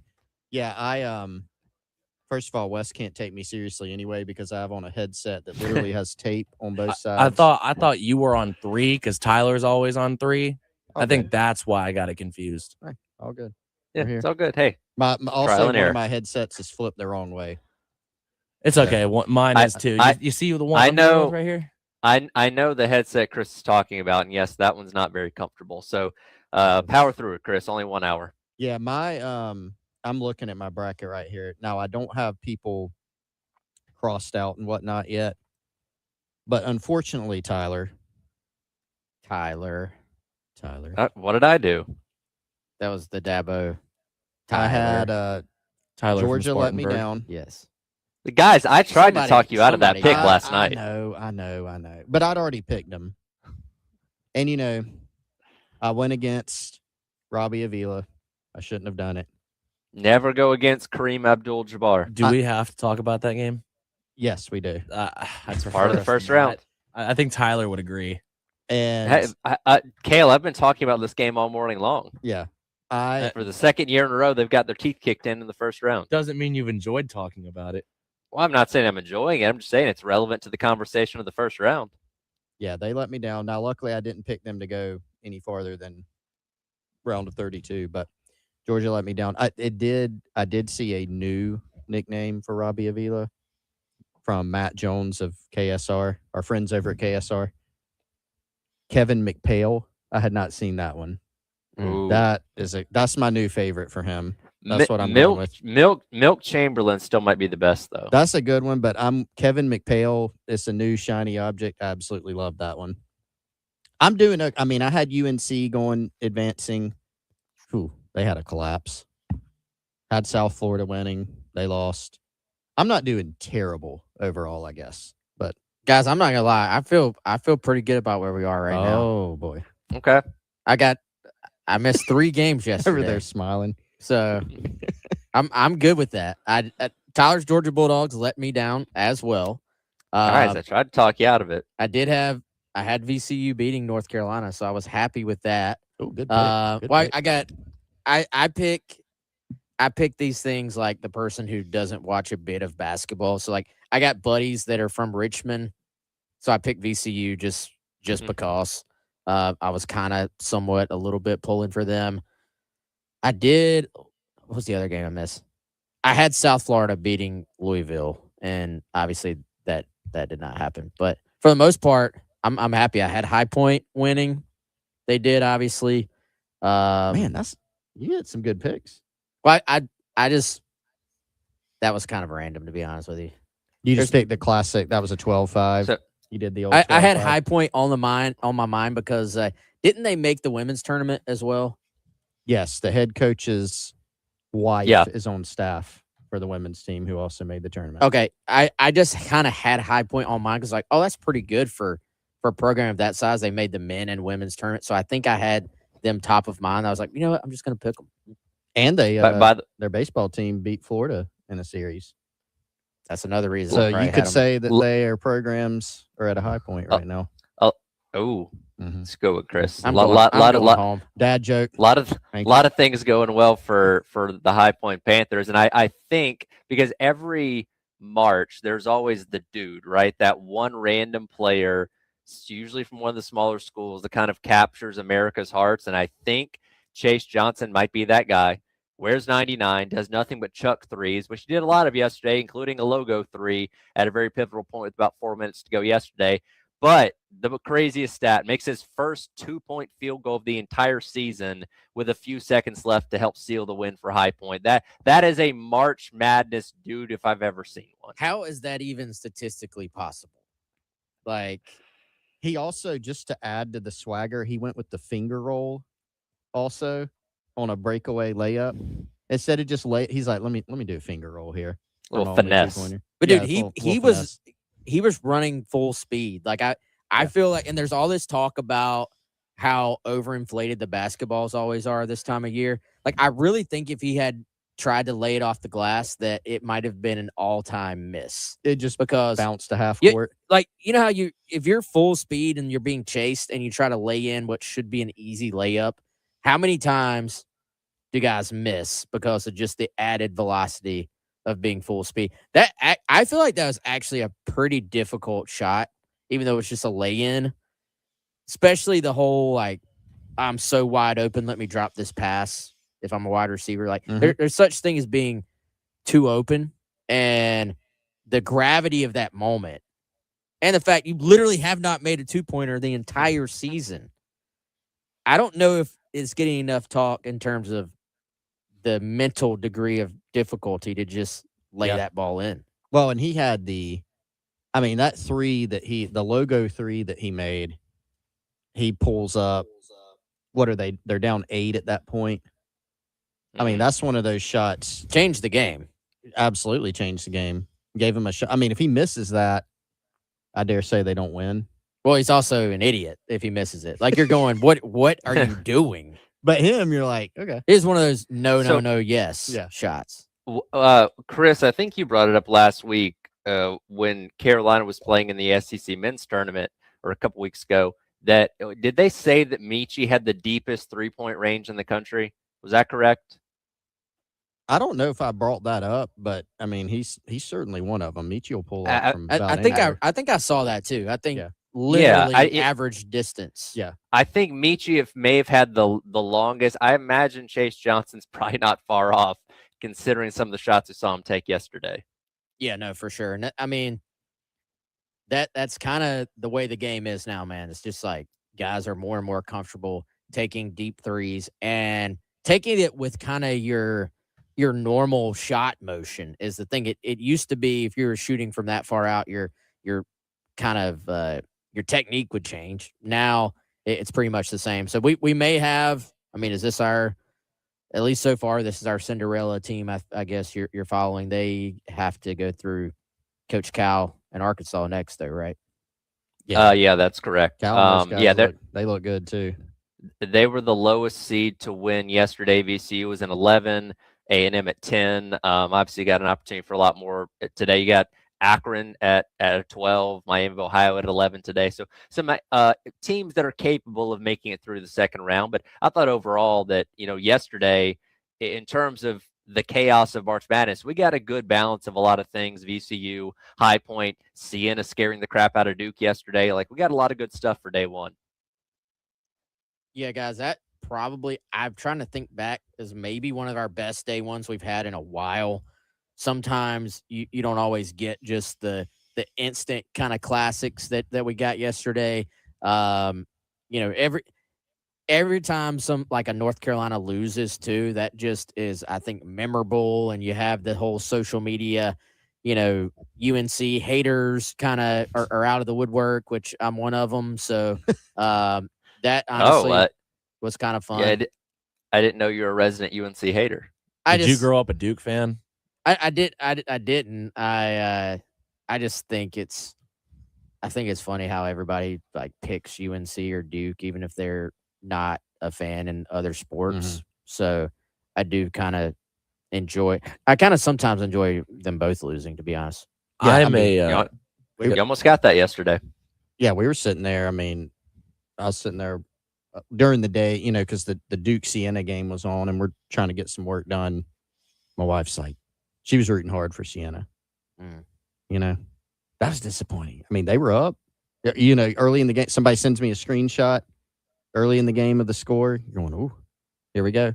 You're like, I don't know if this will last. And it lasted a long time, but they couldn't get it done. It's hard. It's hard to win when it's when you don't make any substitutions. Eventually you get fatigued. Yeah, I respected Tyler. I respected the thought though. You know what I'm saying? Like just yeah. Now if you're the 6th or 7th guy on that team, I don't know what you're thinking over there. Yeah. Like, I don't know what your mindset is moving forward. Coach would rather just have everybody play the entire game instead of play me for 2 minutes. But I respect the outside the box thought there. Let me keep my best 5 guys on the court. Yeah, I mean, these are guys I believe in. I'm going to rock with them, and unfortunately, fatigue did end up playing a factor in that. And Duke just woke up at halftime because David admitted to not taking them seriously, which that's another conversation in and of itself. You also had Texas as an 11 seed win, Tyler. We were talking that's about right. A&M. I kind of forgotten that. You don't really think of Texas tradition. 11 seed, but they were an 11.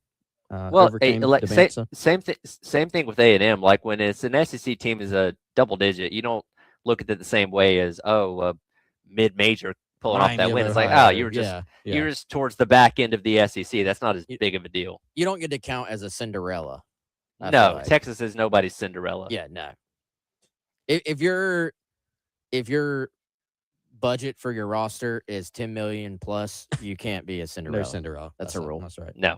Yeah, that's right. That's the line in the sand now is how much your operating budget or NIL budget is in terms of how we view viewer success. A lot of things to get to basketball-wise in this hour. We're going to talk with Chris Wellbaum coming up at 11:30 as he'll help us preview the women's team getting their tournament started tomorrow as they take on Southern over at Colonial Life Arena. So because he's joining us then, we're going to move buy or sell coming up to the next segment as the Gamecock Central Takeover Hour presented by Firehouse Subs rolls along on your Friday here on The Game.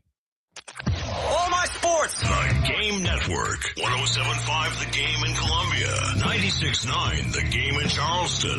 100.3 The Game in Myrtle Beach. And 100.5 The Game in Florence. The Game phone lines at 803-404-6100. Sponsored by AAA Heating and Air. Now offering 12-month payment plans on all HVAC or electrical repairs with no credit check. Online at callAAAtoday.com. Broadcasting live from the Herndon Chevrolet studio. Herndon Chevrolet is your hometown dealer. Stop by today or shop online 24/7 at HerndonChevy.com.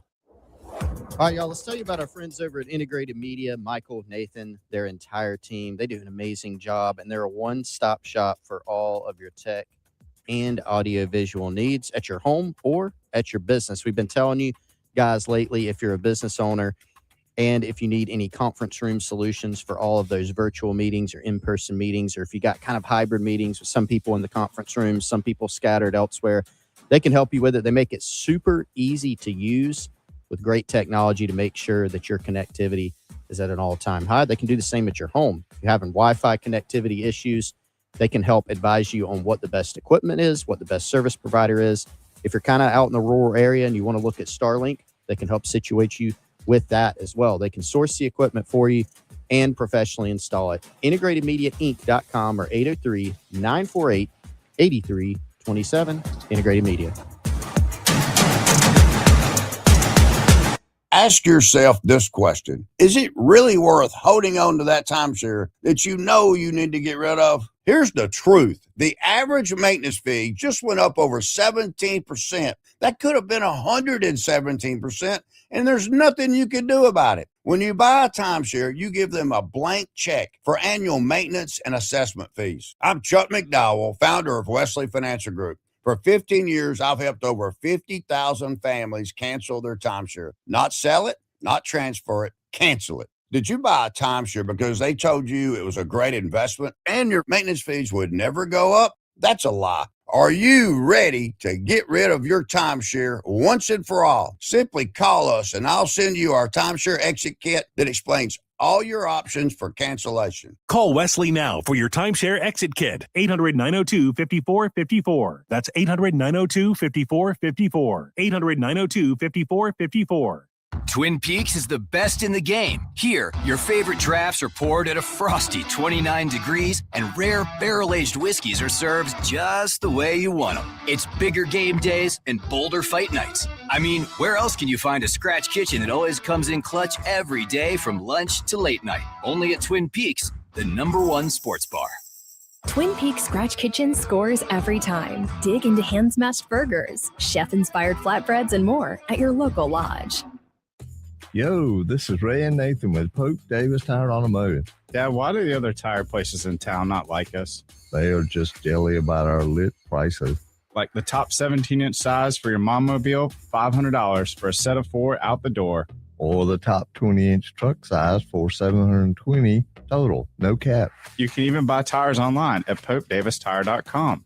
Why is my line just 6'7"? 6'7". I don't get it. PopeDavisTire.com. We've been here 30 years, 30 Christmases in this house, and we have the traditions that most families have. That's Terry talking about her experience with Rhino Shield ceramic coating. We did Rhino Shield 14 years ago, and the house still looks the same as the first day. Rhino Shield really worked with me to help me get just the right nice soft yellow, and it's 14 years later, and it's the same color. The main reason Terry called Rhino Shield is because Rhino Shield is backed by a 25-year warranty. It just sounded wonderful that we could have the house coated with Rhino Shield and not have to worry about it again for 25 years. Take it from Terry. Give Rhino Shield a call at 833-RHINO-99. Call Call now and receive 15% off the regular price. Or go to RhinoShieldCarolina.com. There have been neighbors that have come by and said, "Did you just have your house painted?" Because they wanted to know who the contractor was. And I said, "No, it's actually Rhino Shield." Call now, 833-RHINO-99 for your 15% off. Or go to RhinoShieldCarolina.com. The Gamecock Central Takeover Hour with Tyler Head, along with Chris Clark and Wes Mitchell from Gamecock Central. Sponsored by Firehouse Subs. Call or text 803-404-6100 on the Game Network and on the 107.5 The Game app. It's Tyler Head at Darlington, sponsored by Schroeder's Towing, the best and fastest hookers in town.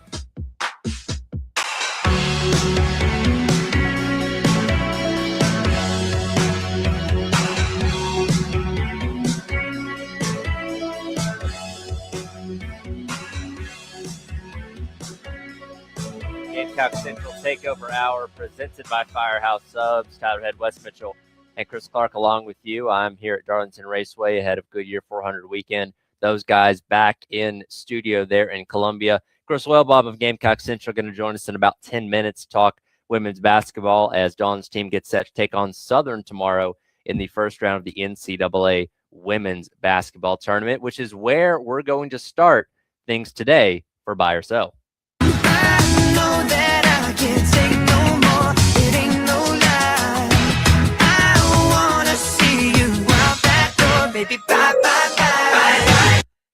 Real quick before I ask the first question, are you guys aware of what the spread for this game is?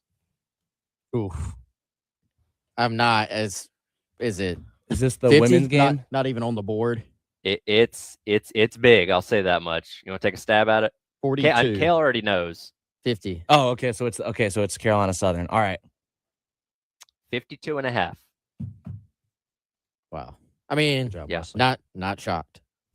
Yeah. Texas versus Montana State is the smallest margin for a 1 versus 16 at 43.5. So all these expected to be pretty one-sided. Again, that's just typically how these tournaments go. And Tyler, what's the UConn line?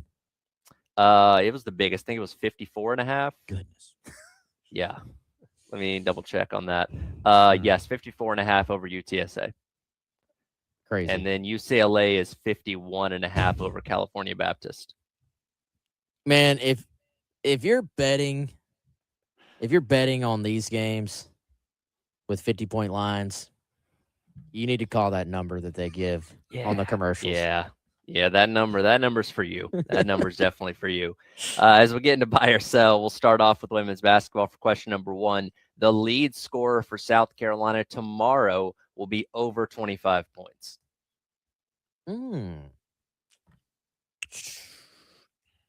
Boys, I'm gonna sell this just because I think it's gonna be one of those.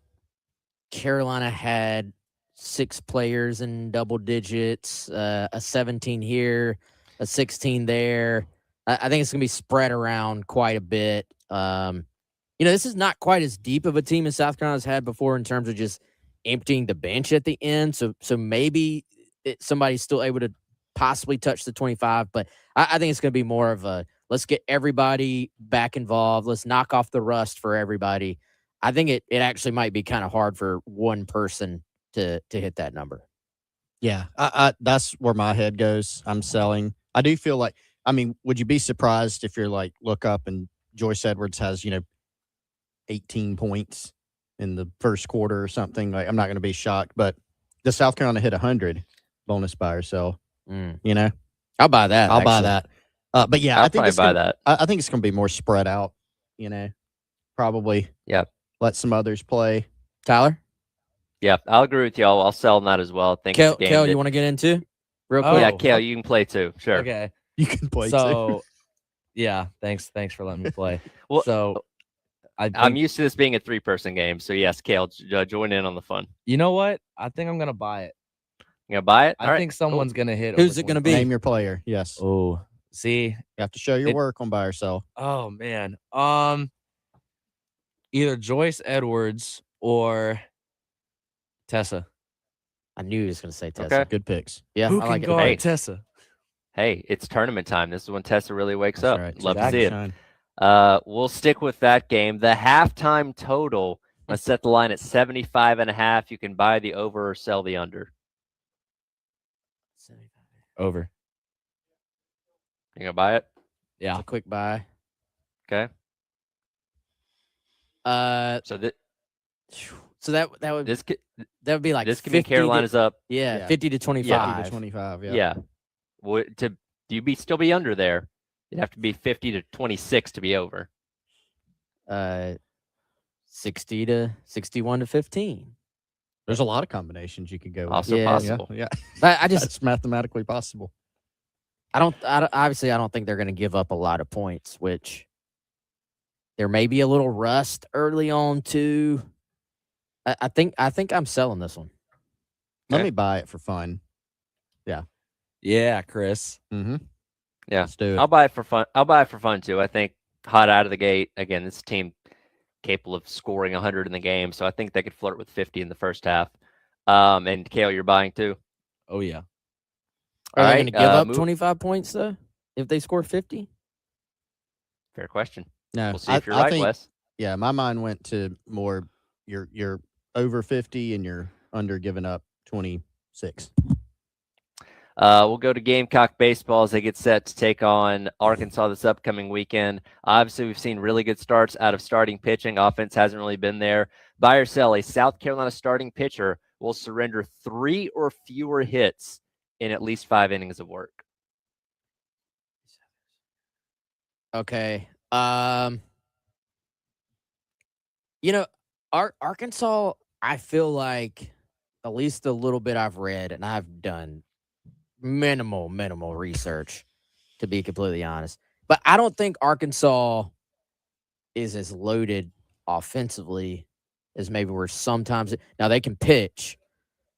I could see Gunther just being on one again.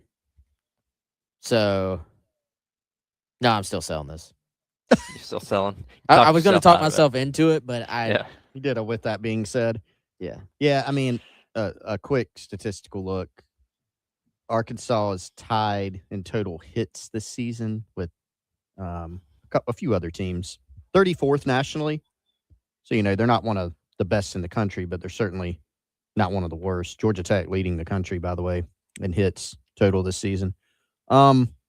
Yeah, I'm going to sell too. I just think that's a tough, just kind of playing the odds, even if you can have a really good start. I mean, if Gunther or whoever goes out there and tosses 5 innings and you give up 4 hits and, 0 to 2 runs, that's a pretty good start. I just think that low of a number is kind of a hard bar to clear when it comes to playing the odds. I'll buy to be the contrarian. You're right. When you look at the numbers, they're towards the bottom of the SEC. Doesn't mean they're horribly nationally or anything, but kind of similar to Florida in a lot of ways. So I'll rock with Gunther as well. I think he's capable of going out there and giving him another good start. Will the offense pick up the slack on the other side? We'll see, but I'll buy for at least the pitching stat. Kale, how about you? Part of me is telling me to sell this and kind of go with what Wes was saying. I feel like, but you know what, Tyler? With you being the contrarian, you kind of convinced me. I think I'm going to buy it. All right. We'll go to men's basketball now. We didn't have any specific buzzer beaters yesterday, but on the weekend, if I set the line, this includes today and the next 2 days as well. If I set the line for buzzer beaters at 1.5, and this includes shots making it in with the clock under 2 seconds, are you buying or selling? Does this include going into halftime? No, only the end of the game. So end of regulation or overtime, buzzer beaters. That's a veteran question like there. a veteran. Okay. Impressive. Yes. You got to nail Tyler down on some of these and make sure that we know exactly what he's asking. Yeah, you know what, man? I hope we see a lot of buzzer beaters, so I'm going to try to speak it into existence. And I'm gonna buy this. I'm gonna be no fun and sell it just because I like playing the odds thing. I'm with you. I hope every game's a buzzer beater, all of them, the entire tournament. I'm with Chris. I'm team fun. I'm gonna buy it. Team fun. Welcome to the team, Tyler. Me and Chris are the Debbie Downers of the crew right now. Yes, we are. All right, you guys are the dull ones of the group. Last one here. Question number 5. A number 1 seed on the men's side won't survive the weekend. Oof. I'm selling that. I think that all the 1 seeds are making it out. Okay. Duke, Florida, Michigan, Arizona. So you buy if a number 1 seed does not make it out? Yes, you are buying if a number 1 seed will not make it out of the weekend. Yes. I'm gonna sell. I think they all make it through. I'd like to be more fun, guys, but that's just that's what I think. That's my honest opinion. Tyler, what do you think, man? I already gave my prediction at the end of last hour. I think Duke's going to get bounced this weekend, so I'm buying. You think TCU's taking out Duke? I think TCU's taking out Duke. I will stand on that. Well, looking at this, Chris, you have Clemson beating Florida. I don't know. No, I don't. He doesn't. I was like, what? Did I mess up? No, looking at the matchups. So Clemson or Iowa, Florida. You know what? I'm gonna roll with me and Tyler are on the same team again. So wow, that's in lockstep today. Yeah. I'm gonna just roll with Tyler and bye. We'll see what happens. We'll get more insight into the women's side of things. The Chris Wellbaum coming up next as he joins us on the AAA Heating and Air phone lines as the Gamecock Central Takeover Hour presented by Firehouse Subs rolls along here on the game. Wow, what a play! The Game Network. Columbia, Charleston, Florence, and Myrtle Beach. Friday, April 3rd, the Spring Golf Classic at Charwood in West Columbia with our buddies Rock and Daniel Lucas. And we have Saki's Morning Libations Bar before tee-off. Also, the classic onion sausage presented by the Lexington Gamecock Club. Yeah, I know you're going to ask. We have the golf gun. All that Friday, April 3rd. Again, $400 a team, $100 for an individual. 803-755-2000 and press number 2. April 3rd. It's the Spring Golf Classic from the Game. T-Mobile has an exclusive bundle for customers 55 and up. I'm Sarah Bowl. Yeah, I'm Frank Bowl. A reliable network is key for us. And with T-Mobile, it's been wonderful. And going to the 55 plus plan saved us so much money. A lot. And that's important. Trying to keep costs down. The home internet's been perfect. It's fast, it's quick. The setup was so easy, it took less than 15 minutes. It was like, ta-da! If you want simplicity, coverage, reliability, you want the whole package, T-Mobile has it. Right now, T-Mobile customers 55 and up can get 2 phone lines on America's best network, plus America's fastest 5G home internet for just $30 each. $30 per month each line with autopay plus taxes and fees. Minimum age 55. Pricing for home internet rely on 2 lines of essentials. Choice 55. $35 connection charge per line required. Best mobile network and fastest 5G home internet based on analysis by Oak Cliff Speed Test Intelligence Data 2H 2025. All rights reserved. BOGO is back at iMart Express. Okay. Right now, for a limited time only, new customers can buy their first pair of glasses and get a second pair free. Plus, with eye exams available and same-day glasses, you'll never miss a moment. It's the kind of savings and service you can really get used to. Okay. Find a location near you at imartexpress.com to shop our BOGO event today and see everything we have in store for you. iMart Express. Get glasses. Go see. Vista Roofing, your local CertainTeed Select Shingle Master. Looking for a roof that's built to last? Trust the certified experts at Vista Roofing for professional installation, top-tier materials, and peace of mind backed by industry-leading warranties. From repairs to full replacements, Vista Roofing delivers durable results and exceptional service. Call now or visit VistaRoofingINC.com to schedule your free estimate. Vista Roofing, raising the standard one shingle at a time. The Carolina Cup races return on Saturday, March 28th in Camden, South Carolina, presented by MUSC Health. It's where spring begins. So grab your most festive hat or your favorite bow tie and make plans now for the best tailgating, shopping, fashion, and incredible horses running to victory. It's the 91st running of the Carolina Cup races, and don't forget to bring the whole family and enjoy the True Vista Kids Zone. Plus, remember, all kids 12 and under get in free. Saturday, March 28th. Visit carolinacup.org for tickets and details. If you've ever been to a Palmetto Citizens Federal Credit Union, you know there's something different about the people who work there. They're the type of people who mail a wallet they found on the street back to the owner, who always share their fries, who say bless you when you sneeze, even if it's like 5 sneezes in a row, who get just as excited when something good happens to you as if it happened to them. You know what? Maybe you should just stop by sometime and see for yourself. Palmetto Citizens. Feel the love. Federally insured by NCUA. Hendrick. Why shop for a Chevy or GMC the way you always have? Shop the nation's #1 dealer group, Hendrick Chevrolet and Hendrick GMC. Buy now, but make no payments for 3 months. Experience the Hendrick difference. With approved credit, see dealer for details. The Gant family with Pioneer Tree Service has been taking care of trees in Columbia and surrounding areas for over 48 years. Pioneer Tree Service provides tree and shrub removal, pruning and thinning, tree planting, cabling and bracing, raising tree canopies, stump grinding and removal, storm damage services, property cleaning and grading, right-of-way maintenance, and more. They also provide 24-hour emergency tree removal. They can also handle the removal of diseased and dead trees before an emergency happens. Call them today for a free estimate. 803-794-8253. The Gant family and their team at Pioneer Tree Service can be trusted to provide professional and quality tree services with affordable pricing for residential or commercial jobs. Ashton Smith called Pioneer Tree Service and said they came when she was leaving for work, and when she got home, the tree was gone, as if it was never there. She was so impressed with Pioneer Tree Service, she will definitely use them again. Here's one of the Gant girls, Madison Gant. Call us today for a free estimate at 803-794-8253 or check us out online at pioneertreesc.com. The Gamecock Central Takeover Hour with Tyler Head, along with Chris Clark and Wes Mitchell from Gamecock Central. Sponsored by Firehouse Subs. Call or text 803-404-6100 on the Game Network and on the 107.5 The Game app. It's Tyler Head at Darlington, sponsored by Schroeder's Towing, the best and fastest hookers in town.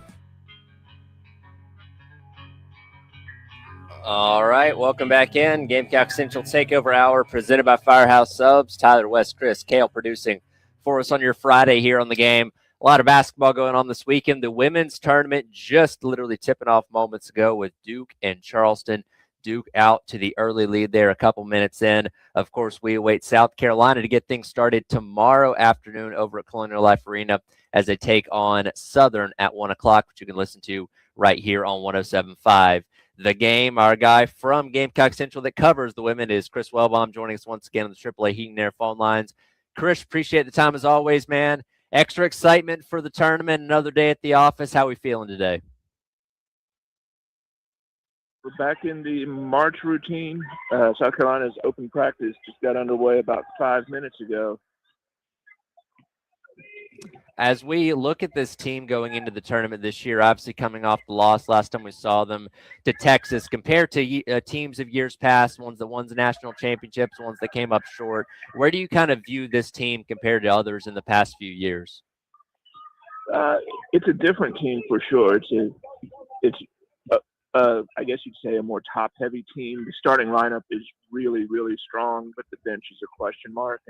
And that's sort of the inverse of what South Carolina's been under Dawn Staley when it's in 2022 and 2024 when they won, where the starting lineup maybe is not – it's good. It may not be the best starting lineup in the country, but the fact that they could go 10 to 12 deep those years was the difference maker. This year, they're really just hoping that the bench can kind of tread water when the starters have to sit.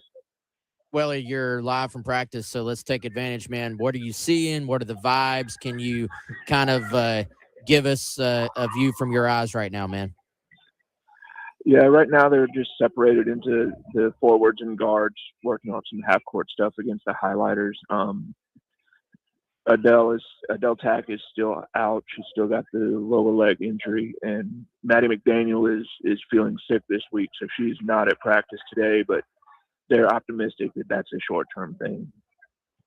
Welly, you can't really look past game one for anyone, right? But the Gamecocks, as we were talking about last segment, are a giant favorite in round one, and it'd be a huge shock to not advance. But I kind of can't help but look towards that potential round two matchup, Clemson, Southern Cal.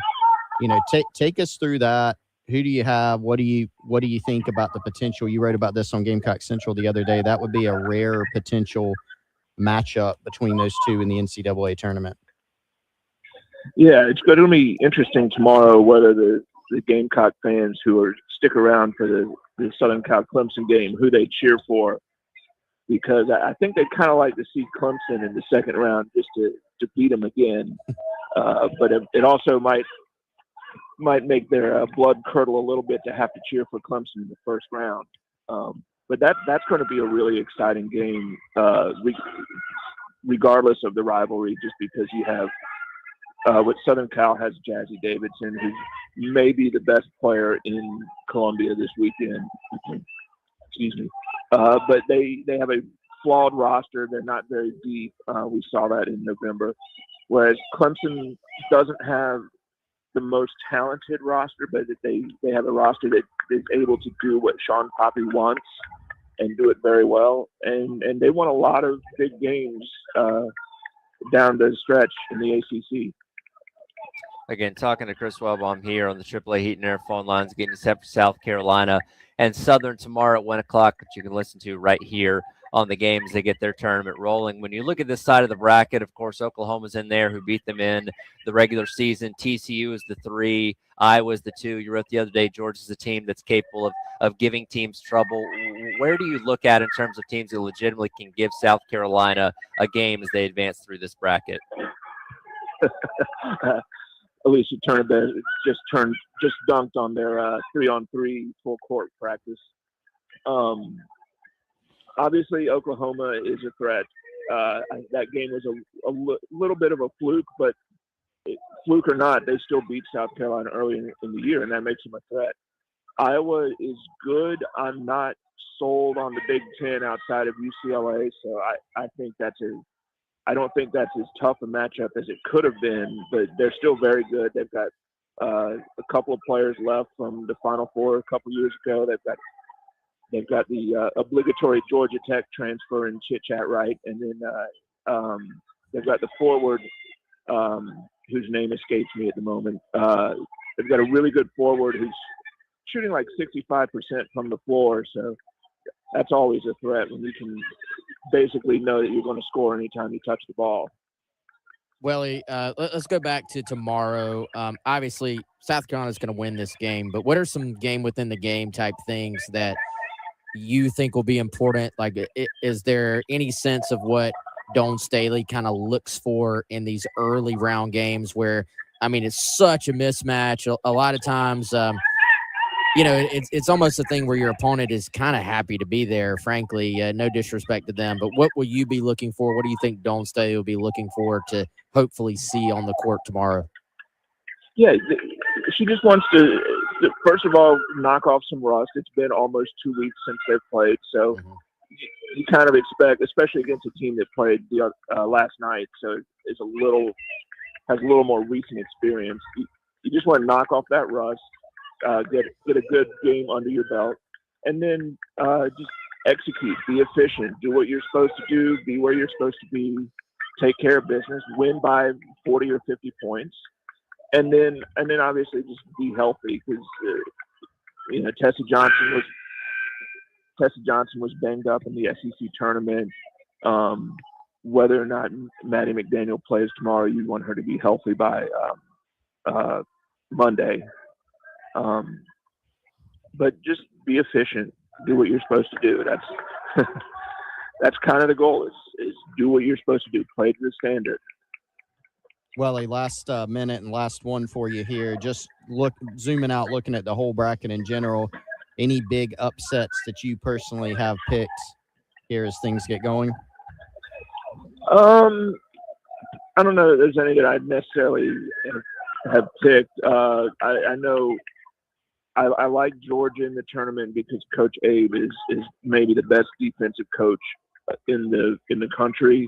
The question with them is always whether or not they have enough offense to win. I forget who Notre Dame plays, but that's a 6-11 game, and those are always ripe for upsets. But no, it feels like a very chalky year. All season, the basketball has felt very top heavy, and it's hard to see any of the lower seeds really pulling off upsets, which usually means we're going to have 5 or 6 upsets in the first 2 days. It does seem to be the way that it goes, man. Chris, appreciate the time as always. I look forward to your coverage over the weekend, and I'm sure we'll be talking to you again next week, hopefully previewing the second weekend. All right. Thanks for having me. Chris Wellbaum there of Gamecock Central joining us, as you heard there live from open practice. Dawn spoke a little bit earlier on this morning. And again, they will take on Southern tomorrow afternoon at 1 o'clock.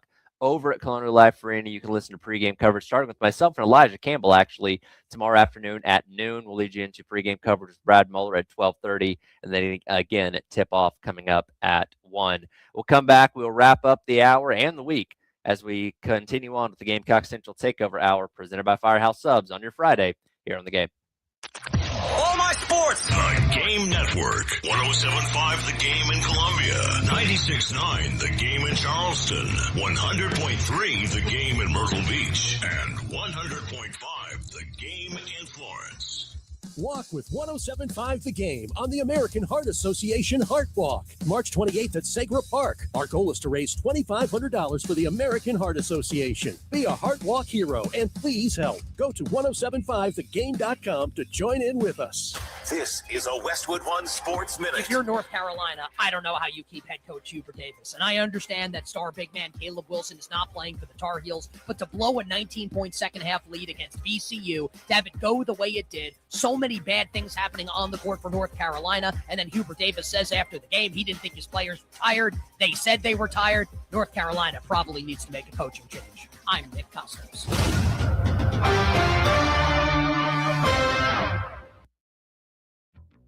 This is the story of the one. As a procurement manager for a hospital system, she keeps every facility in her network stocked and ready.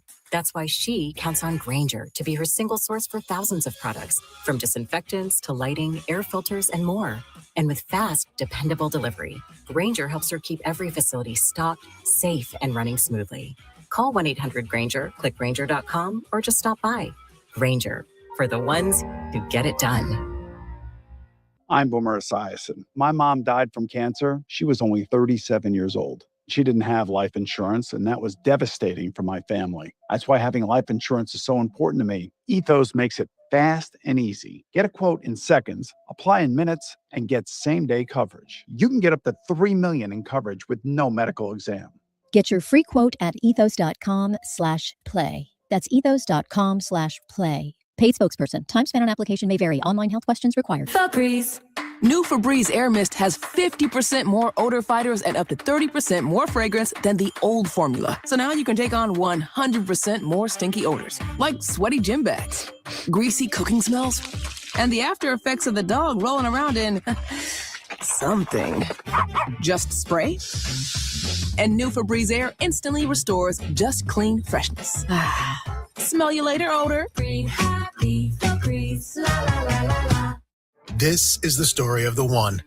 As a maintenance tech at a university, he knows ordering from multiple suppliers takes time away from keeping their arena up and running. That's why he counts on Grainger to get everything he needs, from lighting and HVAC parts to plumbing supplies, all in one place. And with fast, dependable delivery, he's stocked and ready for the next tip-off. Call 1-800-GRAINGER, click Grainger.com, or just stop by. Grainger, for the ones who get it done. Oh, how's that flu, babe? Did you take DayQuil Intense Flu yet? Nah, I got this. Ugh, okay, I don't got this. You stay on the couch, and I'll grab the DayQuil. Undo your flu symptoms with DayQuil Intense Flu. DayQuil Intense Flu provides powerful relief of your flu symptoms. I'm ready for that to-do list. Wow, you do got this. DayQuil Intense Flu. The daytime coughing, aching, fever, under your flu, medicine. Use as directed, keep out of reach of children. With other language learning apps, I was just playing games. I wasn't really learning. Babbel's different. Babbel was designed by over 200 language learning experts to be the most effective way to learn another language. Every time I open the app, I can choose to work on my writing, speaking, or listening. And it saves my mistakes for me to review, so I'm constantly improving. Before Babbel, I thought I just wasn't good with languages. But now I'm speaking French. Tout ça, c'est grâce à Babbel. Save up to 50% on your Babbel subscription when you sign up at Babbel.com. Babbel.com. The Gamecock Central Takeover Hour with Tyler Head, along with Chris Chris Clark and Wes Mitchell from Gamecock Central. Sponsored by Firehouse Subs. Call or text 803-404-6100 on the Game Network and on the 107.5 The Game app.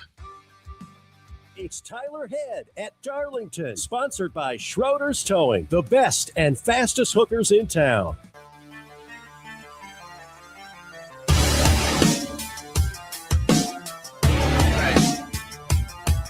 All right, welcome back in. Gamecock Central Takeover Hour presented by Firehouse Subs. Tyler Ed here, out at Darlington Raceway. Been out here all morning long. Appreciate everybody over at Schroeder's Towing for allowing myself, Jen Jensen, and Elijah Campbell and Preston Thorne to be out here this morning ahead of Goodyear 400 weekend. Very just busy weekend overall with everything going on with March Madness. Got baseball over at Founders Park. This happening up here, so should be a lot of fun. I was telling Jack and Kale a little bit earlier on the show. I actually had to go on the track last night and drive a couple laps, which was pretty neat. I don't know if you guys have ever done that before, but wow. I would highly recommend it if you ever get the chance. Were you? How fast were you going, Tyler? They make you go about 70. Okay. Because if you don't go fast enough, you will fall off the banking. Like you have to have a certain amount of speed. Okay. You got to put a little bit of speed into it, and the sensation of speed on a track is definitely a lot different than going down the highway. So that was pretty fun. I recommend it if you ever get the chance to do that. Have you done that before, or this was the first time? That was the first time I've ever done that, believe it or not. Okay. They do track laps for charity. It's like $30 that goes to the local food bank, and you get to come out here and turn a couple laps. And that was pretty cool. But 70's the limit. Well, they tell you between 65 and 70. I was going 70, and the person in front of me gapped me by about a straightaway, so they were definitely doing more than that. But I was keeping it under control. So next time maybe I'll feel a little bit more foot to the floor after that. But yeah, you can open it up out here. It's fun. Man, yeah, I would love to do that. Very, very neat. I'm sure. I think the kids will get a kick out of that too, Chris. Oh, no doubt. By the way, Tyler, I am told by our guy Dreamy Josh that we actually have some softball tickets to give away for this weekend as well. Top 25 matchup. Okay. You and I talked to Ashley Chastain Woodard yesterday. They are very fired up about having LSU in town, and I believe Kel's already ready to answer the phone back there. If at some point they want to call just during this segment, we've got 2 tickets for each game for this weekend. Perfect. Big matchup. Again, LSU coming into town. Again, Carolina didn't get off to the best start in conference play against Texas a couple weeks ago. So it's going to be a beautiful weekend, by the way, too, guys. So great weekend to get out over there to Beckham if you haven't already and watch what is a very, very fun team there with Ashley Chastain Woodard. Yep, that would be 803-446-100, right, Tyler? That is correct. We're going to callers 2 and 3. How about that? Okay, callers 2 and 3. 803-404, or we have 3 pairs of tickets. Is that right? Yeah, I mean, okay. If you can get through, we'll give them to you. All right, 2 through 4. How about that? Callers 2 through 4, 803-404-6100. You'll each win a pair of tickets to go see the games this upcoming weekend. And hopefully it's a fun weekend. Again, we're expecting the South Carolina women to handle their business tomorrow. We should be talking about a second round matchup between either Clemson or Southern Cal coming up on Monday. I want to pose this question again because Bill and I got a lot of flack for this yesterday. Are you willing to root for Clemson to win tomorrow to set up the matchup on Monday? Or do you just say, no, Clemson should lose every single game every time, and I don't want to see them win anything? I think it's a good question. I'm glad everybody gave you guys flack, though. And, but here's the alternative, though. You have to pull for the other USC if you're saying that's true. Not Clemson. Mm-hmm. You know what I'm saying? So would the calculus be different for you if it was just a random team? Not that it's a rivalry, but there's always kind of been the USC, who's the real USC type question, I guess, at least here in South Carolina. I know people out there are always going to say USC and mean Southern Cal. So I kind of think if you're a Gamecock fan, you probably have to prescribe to the never Clemson mantra. Well, Dave would have made it sound like we were running over puppies with our car yesterday when we posed this because he's as anti-Clemson as anybody. But I understand, but I think as we talked about with Wellbaum, the volatility of how the environment could be on Monday with the Clemson South Carolina matchup in round 2 would be insane. Yeah, here's the thing. I think you can maybe deep down be like, that would be cool to knock Clemson out without publicly actually cheering for them, I think. Yeah, I think kind of what you want to do is you kind of want to say, oh, that's not us cute. Y'all made the tournament. Y'all can't even get to the second round, and we already beat you. And if you happen to make it, we beat you again. Well, and Clemson's season would then end in Columbia without South Carolina even having to lift a finger. And I think it's different too. So like if you think about South Carolina baseball in 2010, right? They lose the regular season series, including losing one game 19-6, and then you both make it, to Omaha, and you're sitting there like, oh man, I hope we get to play Clemson because then we could knock them out, which they did, and then won the national title to boot. That was different. You've already played Clemson. You've already beaten them. I'm with you, Wes. I think people, mostly and probably should take the never Clemson route. And then, of course, if they happen to make it through, you're hoping for a Carolina. Tyler, did y'all do an actual poll, or this was just you just asked? We didn't do a poll, but the heavy influence from the text line is no, Clemson should never win anything. They should never have any joy, and we want to see the Trojans crush them in the first round instead. Yeah, that's what I figured. So and I'm not gonna argue with you on that. Like I get it. But it was an interesting question to pose, and again, we'll see what plays out tomorrow. They'll play the 3:30 game following South Carolina and Southern, and then again, we'll get the tip time for Monday and all that, and let you know how we're going to be doing that on the radio station then. But should be a fun weekend, guys. Enjoy it, and we'll recap it all on Monday. Appreciate you, Tyler. Have a good one, man. All right, that'll do it for the Gamecock Central Takeover Hour presented by Firehouse Subs. Coming up next, Terry Ford and Elijah Campbell live from Twin Peaks for day 2 of the NCAA men's tournament here on the Game.